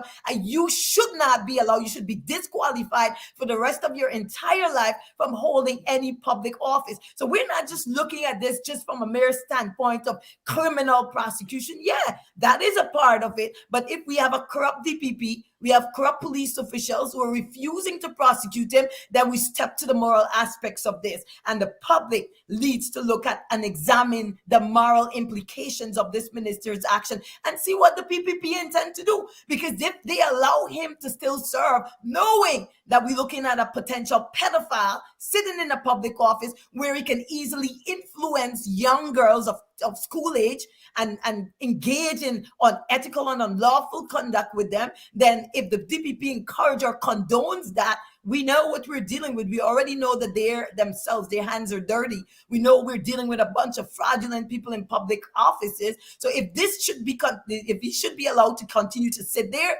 then we already know what we're dealing with. Shame and disgrace. Shame and disgrace indeed, Miss Washington. 32 minutes after 10. Based on what I know and how I know that they operate at the police station, is when... Yeah, but the file is with the DPP, but she has not... Remember, the file is there, but she has not... Remember, the file has to be reviewed with all the evidence.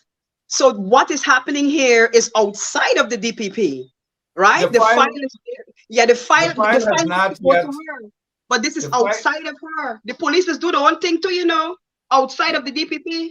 But and many times there is one to say that the DPP recommend or the DPP did this, right? So let us wait to see what her office does now that the file is with her. In time, let me just say how it operates in Guyana, as I've gone through the system over 100 times. What they do is they arrest you for a crime, allegations of a crime, and then the police now could have you leave pending the investigations. Have you leave on what is called station bail. Right. And so they don't necessarily have to charge. You don't have to be charged before placed on station bail. You can be charged. You can be placed on station bail, as I have on numerous occasions, and they ask you to return either the next day or return at such and such a time. When you return at such and such a time, that is when they dig the charge on you. And in this particular situation, they send Dharmalall, who just left the police station there, I'm told. Now that they've sent him home on station bail, they will have to compile their reports, their investigation, and then send the file to the DPP chambers for the DPP chambers to decide on whether to charge or not. But what the DPP chambers is going to do, especially with these cases, they would send the file back to the police and say that they need more investigation. In other words, they're buying time. Dharmalall just left the police station there, we are told. I don't know if that cleared anything up for you, but Ms. Washington, that you wanted an extra comment before we go back to Mr. Caesar. So he's out on bail. I do, because he's you know what? I know you know what, Mark? I studied Mark, criminal law with one of the best professors. He's now deceased, Peter Britton. So in this instance, there's no law or there's no statute that allow you to put anybody on bail without charging them. The way it works is you're charged, then put on bail in every single jurisdiction. That's how the criminal law works. You're charged, then bail. If they want to hold you pending investigation, the law allows them 72 hours 72, that's it. When the 72 hours expires, they have to either let you go or charge you and put you on bail. And if they put the cart before the horse, that is incorrect, and it's creating an atmosphere for Nigel Hughes to go pounce on it later and take and challenge the conduct of the police and to get his client off. We already know how this goes. So if the police is doing something backwards, it's a setup, and the public need to realize it's just a setup to later on allow Nigel use the alleyway to get his client off. So that is wrong. You cannot put somebody on bail without charging. You have to charge. That's the rule. And it doesn't go any other way. If I'm not charged with any criminal offense, you cannot put me on bond. And if people allow the police to do that, that is wrong. The police often do things that is not right. And we who do, people, the public who don't know, the lay people who don't know, think it's correct. It's not right. All right. You're the lawyer. I am not. I salute you for your comment. And I wouldn't add anything else to that. You're the lawyer, and I respect your position there. We're told that the rape accused just walked out of the police station. $1 million, and this goes back to argument of Miss Washington here now. $1 million, and we're not hearing that he has been charged. $1 million. This brings me to the question here now. Concerning representation. There's this big controversy now that Nigel Hughes is representing him, and a lot of people, based on what we see there, I saw there on social media, are not too happy with that form of representation. Your take, Mr. Caesar. Yeah, Mark, well, listen, I don't disagree with Hughes and Stobie representing Mr. Dharmalall. But I think that Nigel should recuse himself from this case. I don't know if I'm saying it right, Miss Washington, when I say recuse himself from this case. You can correct me if I'm going wrong here. I think he should recuse himself from this case. Yes, in the public eyes, and Mr. Dharmalall has had a lot of derogatory stuff to say about Mr. Hughes in the past. I'm not saying look when you talk about attorney and client and all that stuff, I guess all that stuff goes under the rug because you still have to serve your client. But I would think it would be best in Mr. Hughes to just recuse himself from this case. The rest of the law firm can handle the case though. All right, I got your take on that. Before we get back to Miss Washington, attorney at law, Miss Cole, your take on Nigel representing this culprit Nigel? The Hughes, Fields, and Stobie law firm is among the best that we have in Guyana. And as a law firm, he's entitled, it is his right, his constitutional right to represent whomever. And so I will not be the one to say what he should or should not do because he is a professional. He's gone to school and studied law. And so this is where the very perpetrator, the alleged perpetrator now, he has to eat humble pie. If we go back to 2019 and the things that he had to say about the very man who he has gone to represent him, he did not go to the lawyers in his own government to represent him. He went to the Hughes, Fields, and Stobie law firm because he recognizes that the Hughes, Fields, and Stobie law firm does excellent, impeccable work. And I want to say this. The police, as well as the DPP office, might as well ensure that they dot their I's and cross their T's because he's good. He is very good.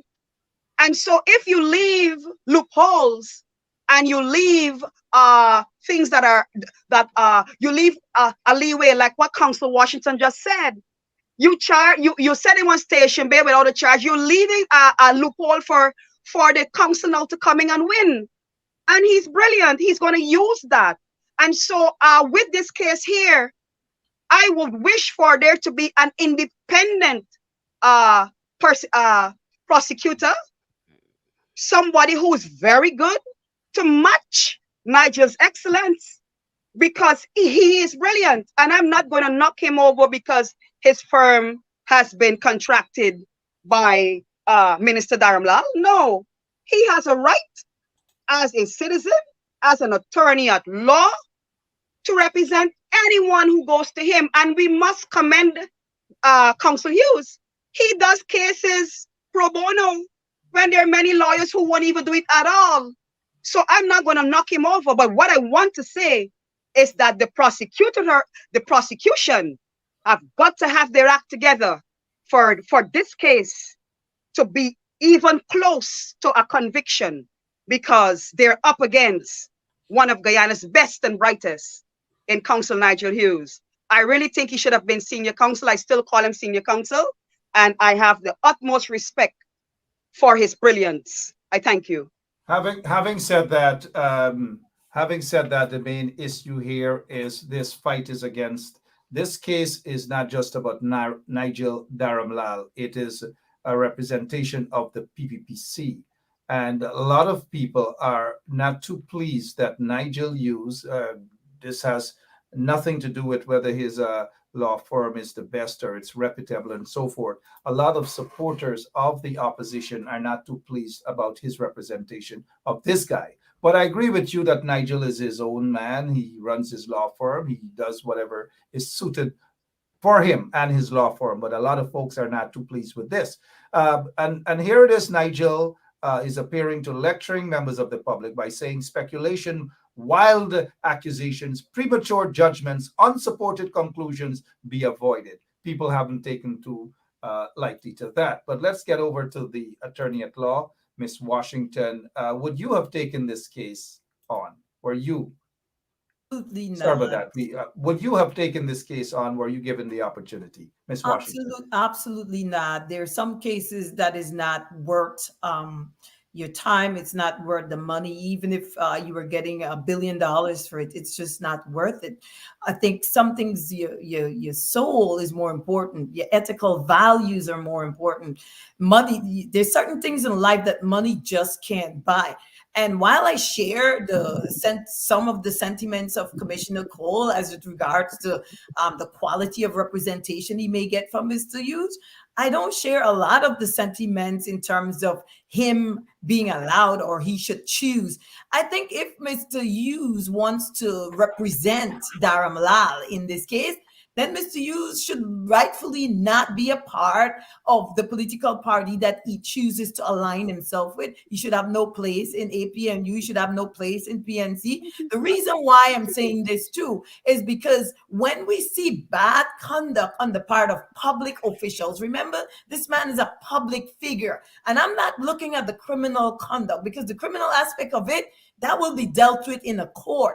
I'm looking at the ethical part of it. You know, you got to look at the values of a person and determine whether or not this person have a right. He's a public figure. The public has a right to speak on his conduct. The public has a right to speak on any allegations coming out against him. And if there's several young women coming out with the same story, the public has a right to their view. If Mr. Hughes don't want the public to speak on his client's ethical value and the criminality of his conduct, his client should recuse himself from public office, step down, and don't ever serve in a public office again. Because when you agree to take a public office, you acquiesce to the public having a say in your life publicly. That means anybody could come out publicly and speak on your ethical values. They can speak on anything that they think you've engaged in that is wrong, and you don't have a right to tell them to shut up. You cannot silence them. They paying you. You agree. You consented to step into that office and allow the public to have a saying about your life. So the attorney is incorrect on that. The public, every single citizen of Guyana, has a right to speak on Dharmalall conduct. And if several young women are coming out with the same sentiments, they have a right. Voice your opinion, Guyanese. Say what you want, because his conduct is giving pedophilia. It's giving criminality. That's what it's giving. And it's giving that it has no ethical value. And people who lack ethical and moral values shouldn't take public office, because what they're going to be doing to the public is raping and robbing the Guyanese people. You have no business in a public office. And also, I personally, as an attorney, I pick and choose who I represent, because when I represent, I told you, Mark, the first time I came on this program, I told the public about a person I represented when I just started my career. And, I knew the person was guilty and I represented him. And after I finished and I won that case, that thing lingered in me. It lingered on my mind for a very, very long time. And after that, I realized not every person who comes to you for representation require you. Your soul is more important. And a lot of times I turn cases down. And that's why I told you, Mark, many times on this program, I do not do criminal law, because a lot of times those attorneys know very well that those parties are culpable. They're guilty as sin. But what your job is to defend your client to the fullest of your ability as an attorney. And if you could find a loophole in the law to exonerate your client, that's what we do as an attorney. So therefore, no, sir, I would not take a case and represent Dharmalall. There's too much in the public domain that questions his ethical and his moral values and makes him unfit to sit in a public office. No, sir, I wouldn't take it. Not for any amount of money in the world. All right, thank you, Miss Shellon Washington, attorney at law. All of our guests tonight are very passionate. For some reason, Miss Dawn Williams, we missed her there. Sorry about that, Miss Williams. I thought you left us. That's why I wasn't bringing you back on. My apologies, because I know you've had a very busy day. As we choose to wrap up tonight's program, I want to end with this question here concerning, and for all of our my guests this evening, they're very brief closing remarks on this matter here that we are hearing as we just go back to acknowledge this report out of the Village Voice. Lincoln Lewis, veteran trade unionist, tells misguided Ali, administrative leave not applicable to Minister Dharmalall. He must be fired.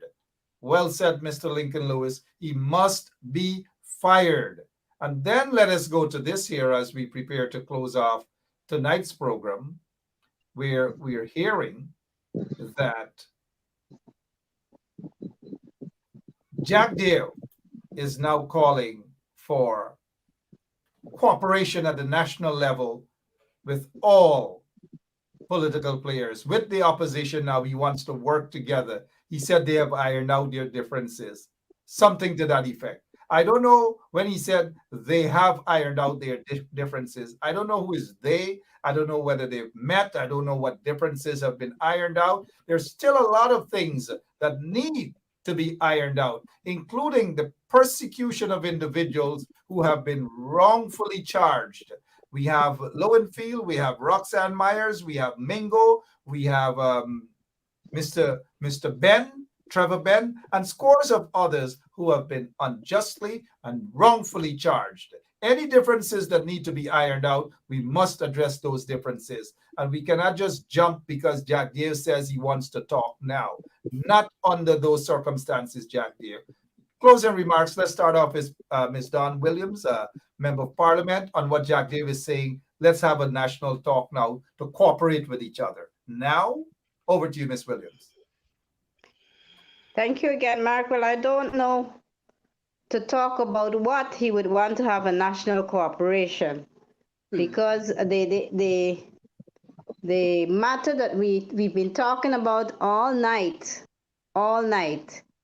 is about an allegedly accused rapist walking out on $1 million station bail, $1 million station bail. It's just adding insult to the injury and injustice already caused on the victim. And I will say in no simple terms, Mark, no amount of money, 10 million, 10 billion, trillion can equalize or suffice or pay for the hurt and the extremely disgusting criminal act that was done on our young daughter. No amount of money. It is hurting, it is disgusting, and The mere fact that the minister, the individual, had been arrested should signal a message that he is not fit. He is unfit to hold that public office, and he should be fired. And I will end with that note tonight. Absolutely unfit, should be fired. And we agree with Roycedale Ford. We also agree with what Mr. Lincoln Lewis said. As we showed earlier, Lewis tells misguided Ali administrative leave not applicable to Dharmalall. That's from Mr. Lincoln Lewis, and MP Ford insist Minister or so-called Minister Dharmalall must be fired, and we all share that view that he must be fired. Over to you, Ms. Cole, in your brief closing remarks concerning Jagdeo, and now suddenly trying to divert attention to say, let us get along. Suddenly, let us get along. Mark, I want to keep real. Jagdeo did not even mention one word today pertaining to the massive scandal involving his very party. And that in itself tells me that something is wrong mentally there. Not one word. We have children who are being harmed, and we are talking politics. We cannot. This is the child version of the Sexual Offences Act. I hope the viewers are seeing it. And in this act here, it clearly outlines what should be done with sexual offenses against children.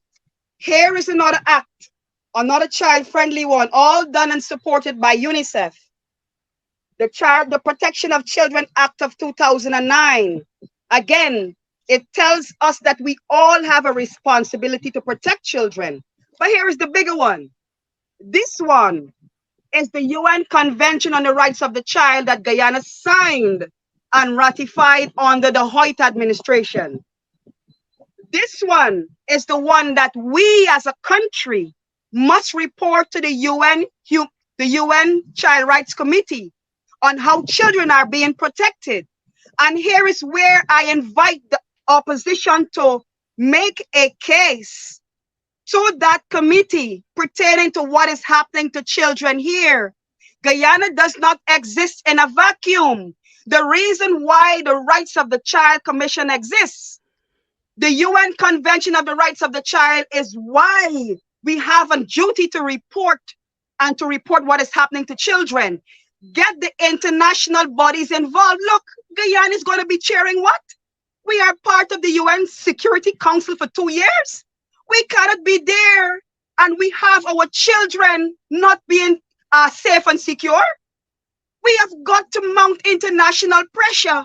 You've got to bring in Amnesty International. You've got to call on the UN to ensure that all visas issued to the minister who is accused of alleged rape and buggery is revoked. The Canadian High Commissioner, the British High Commissioner, Miss Jane Miller, the UN coordinator, Miss Yashim Uruk, everyone have a duty and a responsibility. The EU ambassador, they all have a duty to act here to ensure that they do not be taking out pictures with people who are harming our children, and that they send a condign message that we are not going to condone your pedophilia behavior, because you cannot be dehumanizing children. Children's rights are human rights. Let me say it loud and clear. Children's rights are human rights. And what the minister is to have alleged to be done is to dehumanize that child. And I want to commend her spirit of courage, grit, and gumption. We have got to ensure that she receives a lifetime of counseling, because he has destroyed her soul. Oh God, he has destroyed her soul. And we have got to stand in solidarity to protect our children and to ensure that their rights are respected as human rights, in keeping with the UN Convention on the Rights of the Child, which Guyana has signed and ratified. We have a state obligation. Let us call in Amnesty International and let us shake things up in Guyana. I thank you. Well said, Commissioner Cole. Can't disagree with anything you have said there. just can't disagree with anything. I noticed there's someone asking who is Commissioner Nicole Cole. Miss Nicole Cole is a member of the Rights of the Child's Commission, and she's also member of the gender of was it Women's Equality? Women and Gender Equality Commission. Women and Gender Equality. A soldier, someone when I was active on the ground, on the battlefield, Miss Cole was one of those brave soldiers, Mark. right there. Yes, Mark, we stand up for pregnant women who were fired by City Hall. You remember that? In 2015. Yes. It was just you and I on the protest line, but we got them back their jobs. Women who were fired for being pregnant in Guyana. That's the type of abuses we have here. The violation of rights. There on the ground, making a difference, not afraid to go out and protest. You are on the ground making that difference. Let us go to Mr. Caesar as we prepare to wrap up tonight. Mr. Caesar's closing remarks concerning what I asked there, at least anything else you can close with too, Mr. Caesar. Jagdeo says government install regime prepared to work with opposition on national developments. He said, according to news source here, after bashing the PNC-led a partnership for national unity for more than 35 minutes this afternoon on 94.1 FM, afternoon lockdown program, PPP General Secretary, so-called Vice President, my word there, Bharat Jagdeo extended an olive branch to his political opponents in the PNCR, saying that the PPP believes that more development can blah, blah, blah. Jagdeo said his PPP has settled all scores and is now open for positive discussion. I don't know. Over to you, Mr. Caesar. I have serious problems with that, but over to you, Mr. Caesar. Yes, sure, Mark. And Ms. Cole, thank you very much for your comments just now. I must say, Mark, that this government continue to fail our young people. That being said, I'm glad that Ms. Williams is back on. Ms. Williams, I think the opposition should take something to the floor of Parliament concerning this rape situation, the rape situations across Guyana. I feel like if a task force should be created, Ms. Cole can head that task force, or one of the groups that she works along with should be fully funded by the government. A task force to work along with a police force, and they need to target starting at Region 2, and they need to work their way through, because we need to find these children that were molested, abused, and we need to help them. You know, they deserve to live a good life just like each of us on this panel and everybody, all our viewers and listeners. They deserve the same thing. So look, we're an oil-rich country. There is monies to be allocated. We spend millions upon millions of dollars on a bogus COI the other day. We can spend that money right here to take care of our children, something that this government has not been doing. And Priya Manichan, I hope you're listening. You guys do not address the needs of the young Guyanese children. You act like when you guys get old and you guys die, there's not a country to run anymore. Guyana is going to still be there, and it needs to be in good shape so that our young people could have a good life.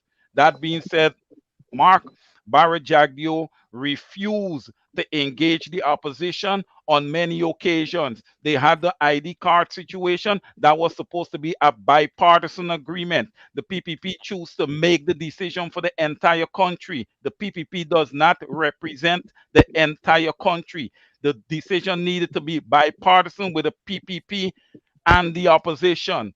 Also, Mark, let me just add that the PPP lost the 2020 election. The PPP would have lost local government elections. Bharat Jagdeo went to his partners and they tell him that he has to find a way. That's why he's coming and stretching out his hands. But I would say this to the opposition: be careful, be very careful. You know who you're dealing with. We are not willing to deal with Bharat Jagdeo. Okay? There is a lot of accusations against him over the years. Until those are solved, we are not willing to deal with him. He has had his knees on the neck of the Guyanese people for 23 years plus 3 years. Bharat Jagdeo, you no longer control the narrative. We have found you out. We are on to you.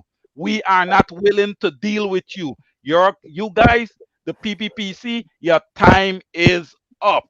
Period. Thank you very much, Mr. Caesar there. Pamela Kesney is saying that her niece was raped.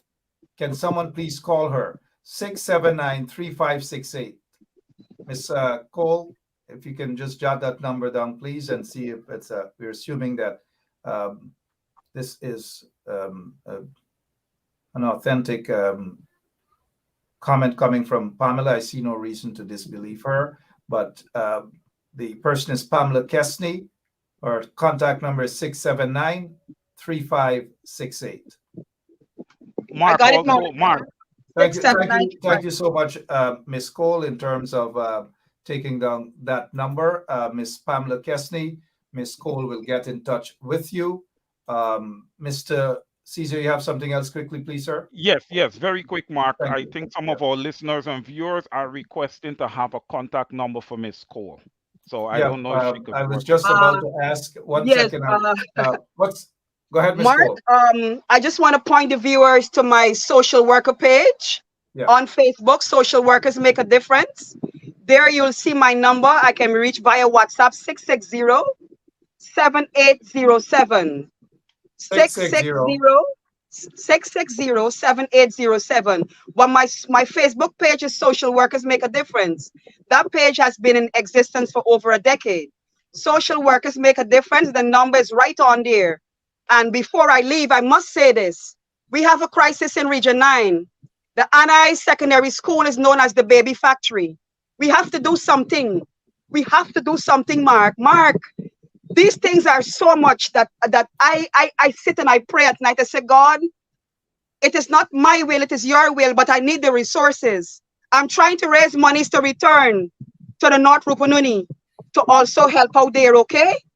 The Anai Secondary is known as a baby factory. You figure that out why. And it's all children under the age of 16. Are you hearing me? I have had a parent. I actually tripped out in Region 9 in a session, and I had to be calmed down by the leadership. A parent asked me what to do if a 9-year-old is having sex. And I literally lost it. A 9-year-old. Oh God. You don't want to know what's happening with our Indigenous. It is too much, and we've got to do something, because we are not going to be having children grow up to be anything. We've lost 22.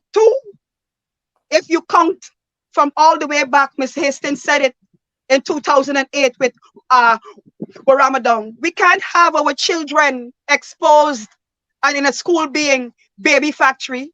Every teenage pregnancy is a high-risk pregnancy. It puts the young girl at risk of losing her life.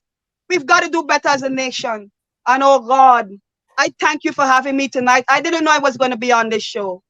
But as God would have it, I'm here through divine order. And I beg people to support my work, because all I do, I live for social work and to help the children. I thank you. Thank you so much, Ms. Cole. And I would say that Ms. Cole is a legitimate. Go ahead, Miss. No, you get the final word, Miss. No, I just don't want Commissioner Cole go before I could say something to her, because I could feel her pain, the pain in her voice. She's concerned about the children. But I want to say to Commissioner Cole is that if you only treat the symptom of a problem, you will never fix the problem.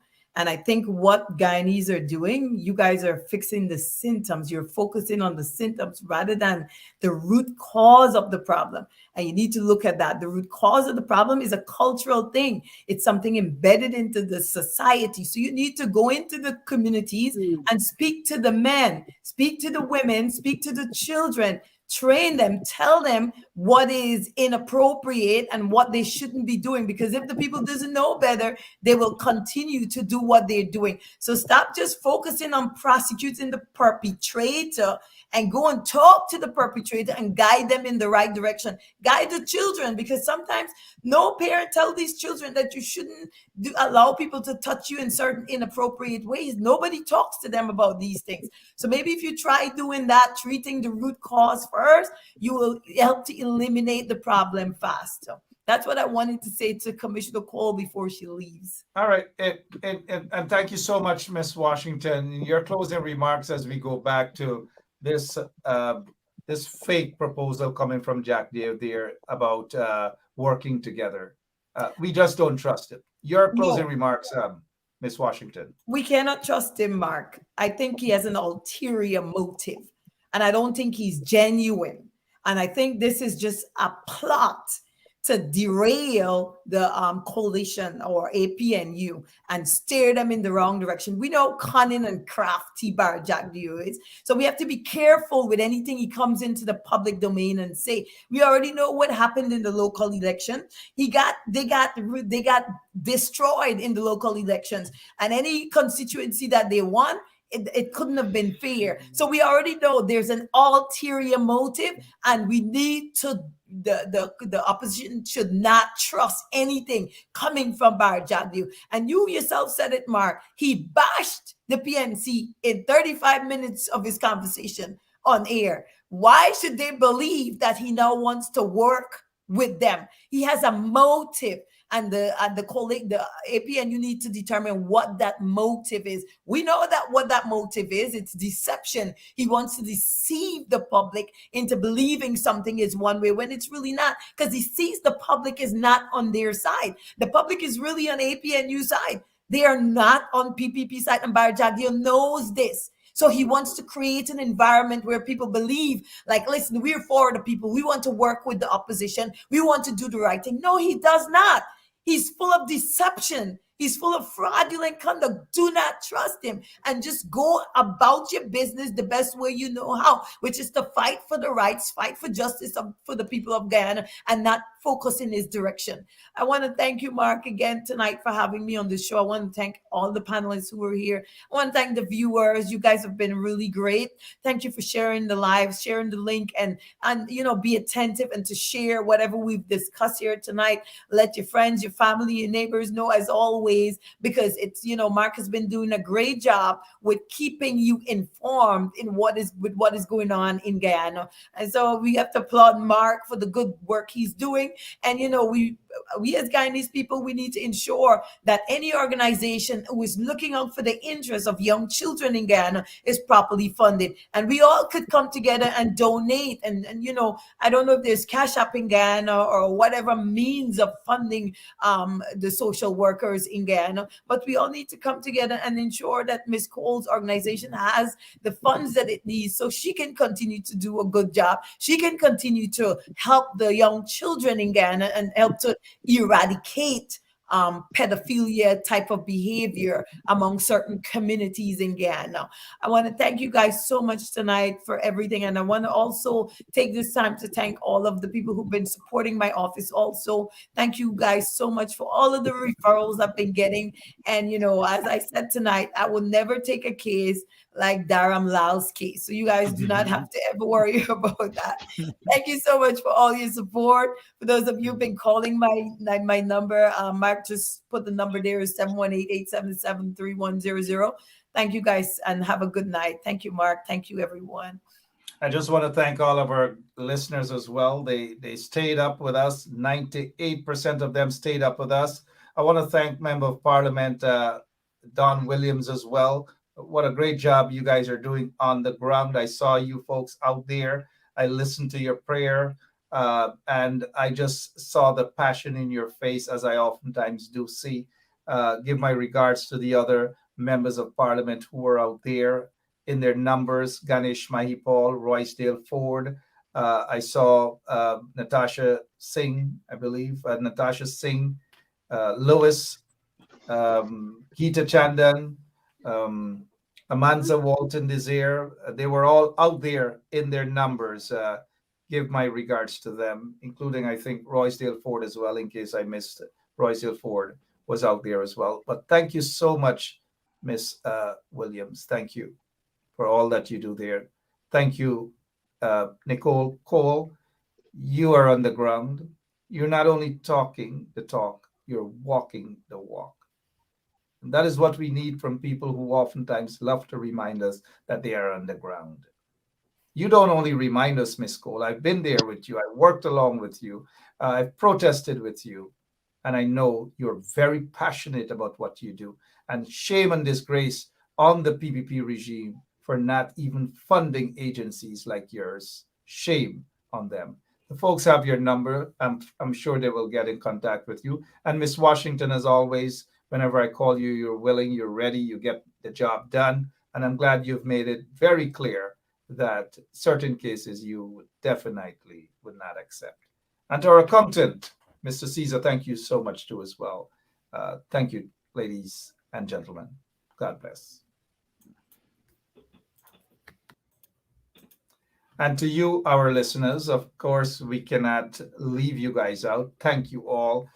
You guys are out here every single night religiously. You listen, you share, and that is how we'll get bigger and better on this platform. 107.1 FM, the people's station. Look, again, do not be fooled by the hypocrisy of Jagdeo. Jagdeo is not serious. Jagdeo is not serious about any sort of proper talks with the opposition. And talks with the opposition should not be decided upon by Jagdeo, who at some press conference or some sort of radio show decides because of some bumps raising on his part that now he wants to talk. Now he wants to talk. No. You got to first do what is right. Ensure that those people who are being persecuted, Roxanne Myers, Lowen Field, Mingo, Trevor Ben, and others, ensure that they are no longer persecuted. Take your feet off the backs of the Guyanese people. Let us see evidence that you really mean what you're saying. But don't just jump out of your bench or your hammock or your bed or out of Barumbar or sneak out of the cathedral in the evening to say that you want to talk now. You want us all to get along, that the grievances have been settled. What is wrong with this guy? What grievances have been settled? When have these grievances have been settled? When? And by whom? Get out of here, Jack dear. But look, we're glad that we are seeing some developments. I'm an optimist. I'm not a pessimist like some people. The case wouldn't go nowhere. And at least the first step is that he was arrested. A sitting government minister has been arrested. Story done. Let's see how far it goes from here. But kudos to you on social media for making that difference. You guys are the fighters, regardless of how big your platform is. This is not about ego. This is not about who could shout loud on the mountaintop and who don't care and who don't this. This is not about a noisy market. This is about being effective. And thus far in this situation, you guys have been effective. The protest continues tomorrow. They will be in front of GCOM to protest the rigging of the local government elections. And I believe that there is a protest in front of the office of the president as well. I'm not sure if the guys in Linden are going to protest. I'm not sure if the guys in Madhya are going to protest, and other parts in Region 2, Region 9, Region 1, and so forth. Let's get the protests going, guys. Come on. Enough is enough. I'm out of here. God bless you all. I'll see y'all tomorrow. Wow, it's been a long night. Pray for Guyana. So long. So, this is attorney Shellen Washington, owner and founder of the Washington Law Firm, located at 455 Utica Avenue in Brooklyn, New York. We're specialized in medical malpractice, personal injuries, matrimonial law, and landlord and tenant. If you're in need of legal representation, please give us a call today. The number to call is 718-877-3100. Consultation is free at no cost to you. So call us today to see if we can be of any assistance to your legal needs. Again, the phone number to call us is 718-877-3100. Basement level vibes with another one, straight up blackness. Aye, who tell the truth? Mark Scott, defend the ghetto youth. Mark Scott, radio station is the fruit. Mark Scott, straight up from the root. Mark Scott, who tell the truth? Mark Scott, defend the ghetto youth. Mark Scott, radio station is the fruit. Mark Scott, straight up from the root. Mark Scott, I do it for the love, him not do it for no money. Straight up, him attack, educating everybody. Big up my friends and big up my family. Turn on the radio, catch the vibes, it's integrity. Straight up, Scott stands for unity. One people, one nation, one destiny. Free up the truth in the air, even the blind can see. The deaf can hear, the dumb can talk, the cripple can walk. Boom. Who tell the truth? Mark Scott, defend the ghetto youth. Mark Scott, radio station is the fruit. Mark Scott, straight.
So, this is attorney Shellen Washington, owner and founder of the Washington Law Firm, located at 455 Utica Avenue in Brooklyn, New York. We're specialized in medical malpractice, personal injuries, matrimonial law, and landlord and tenant. If you're in need of legal representation, please give us a call today. The number to call is 718-877-3100. Consultation is free at no cost to you. So call us today to see if we can be of any assistance to your legal needs. Again, the phone number to call us is 718-877-3100.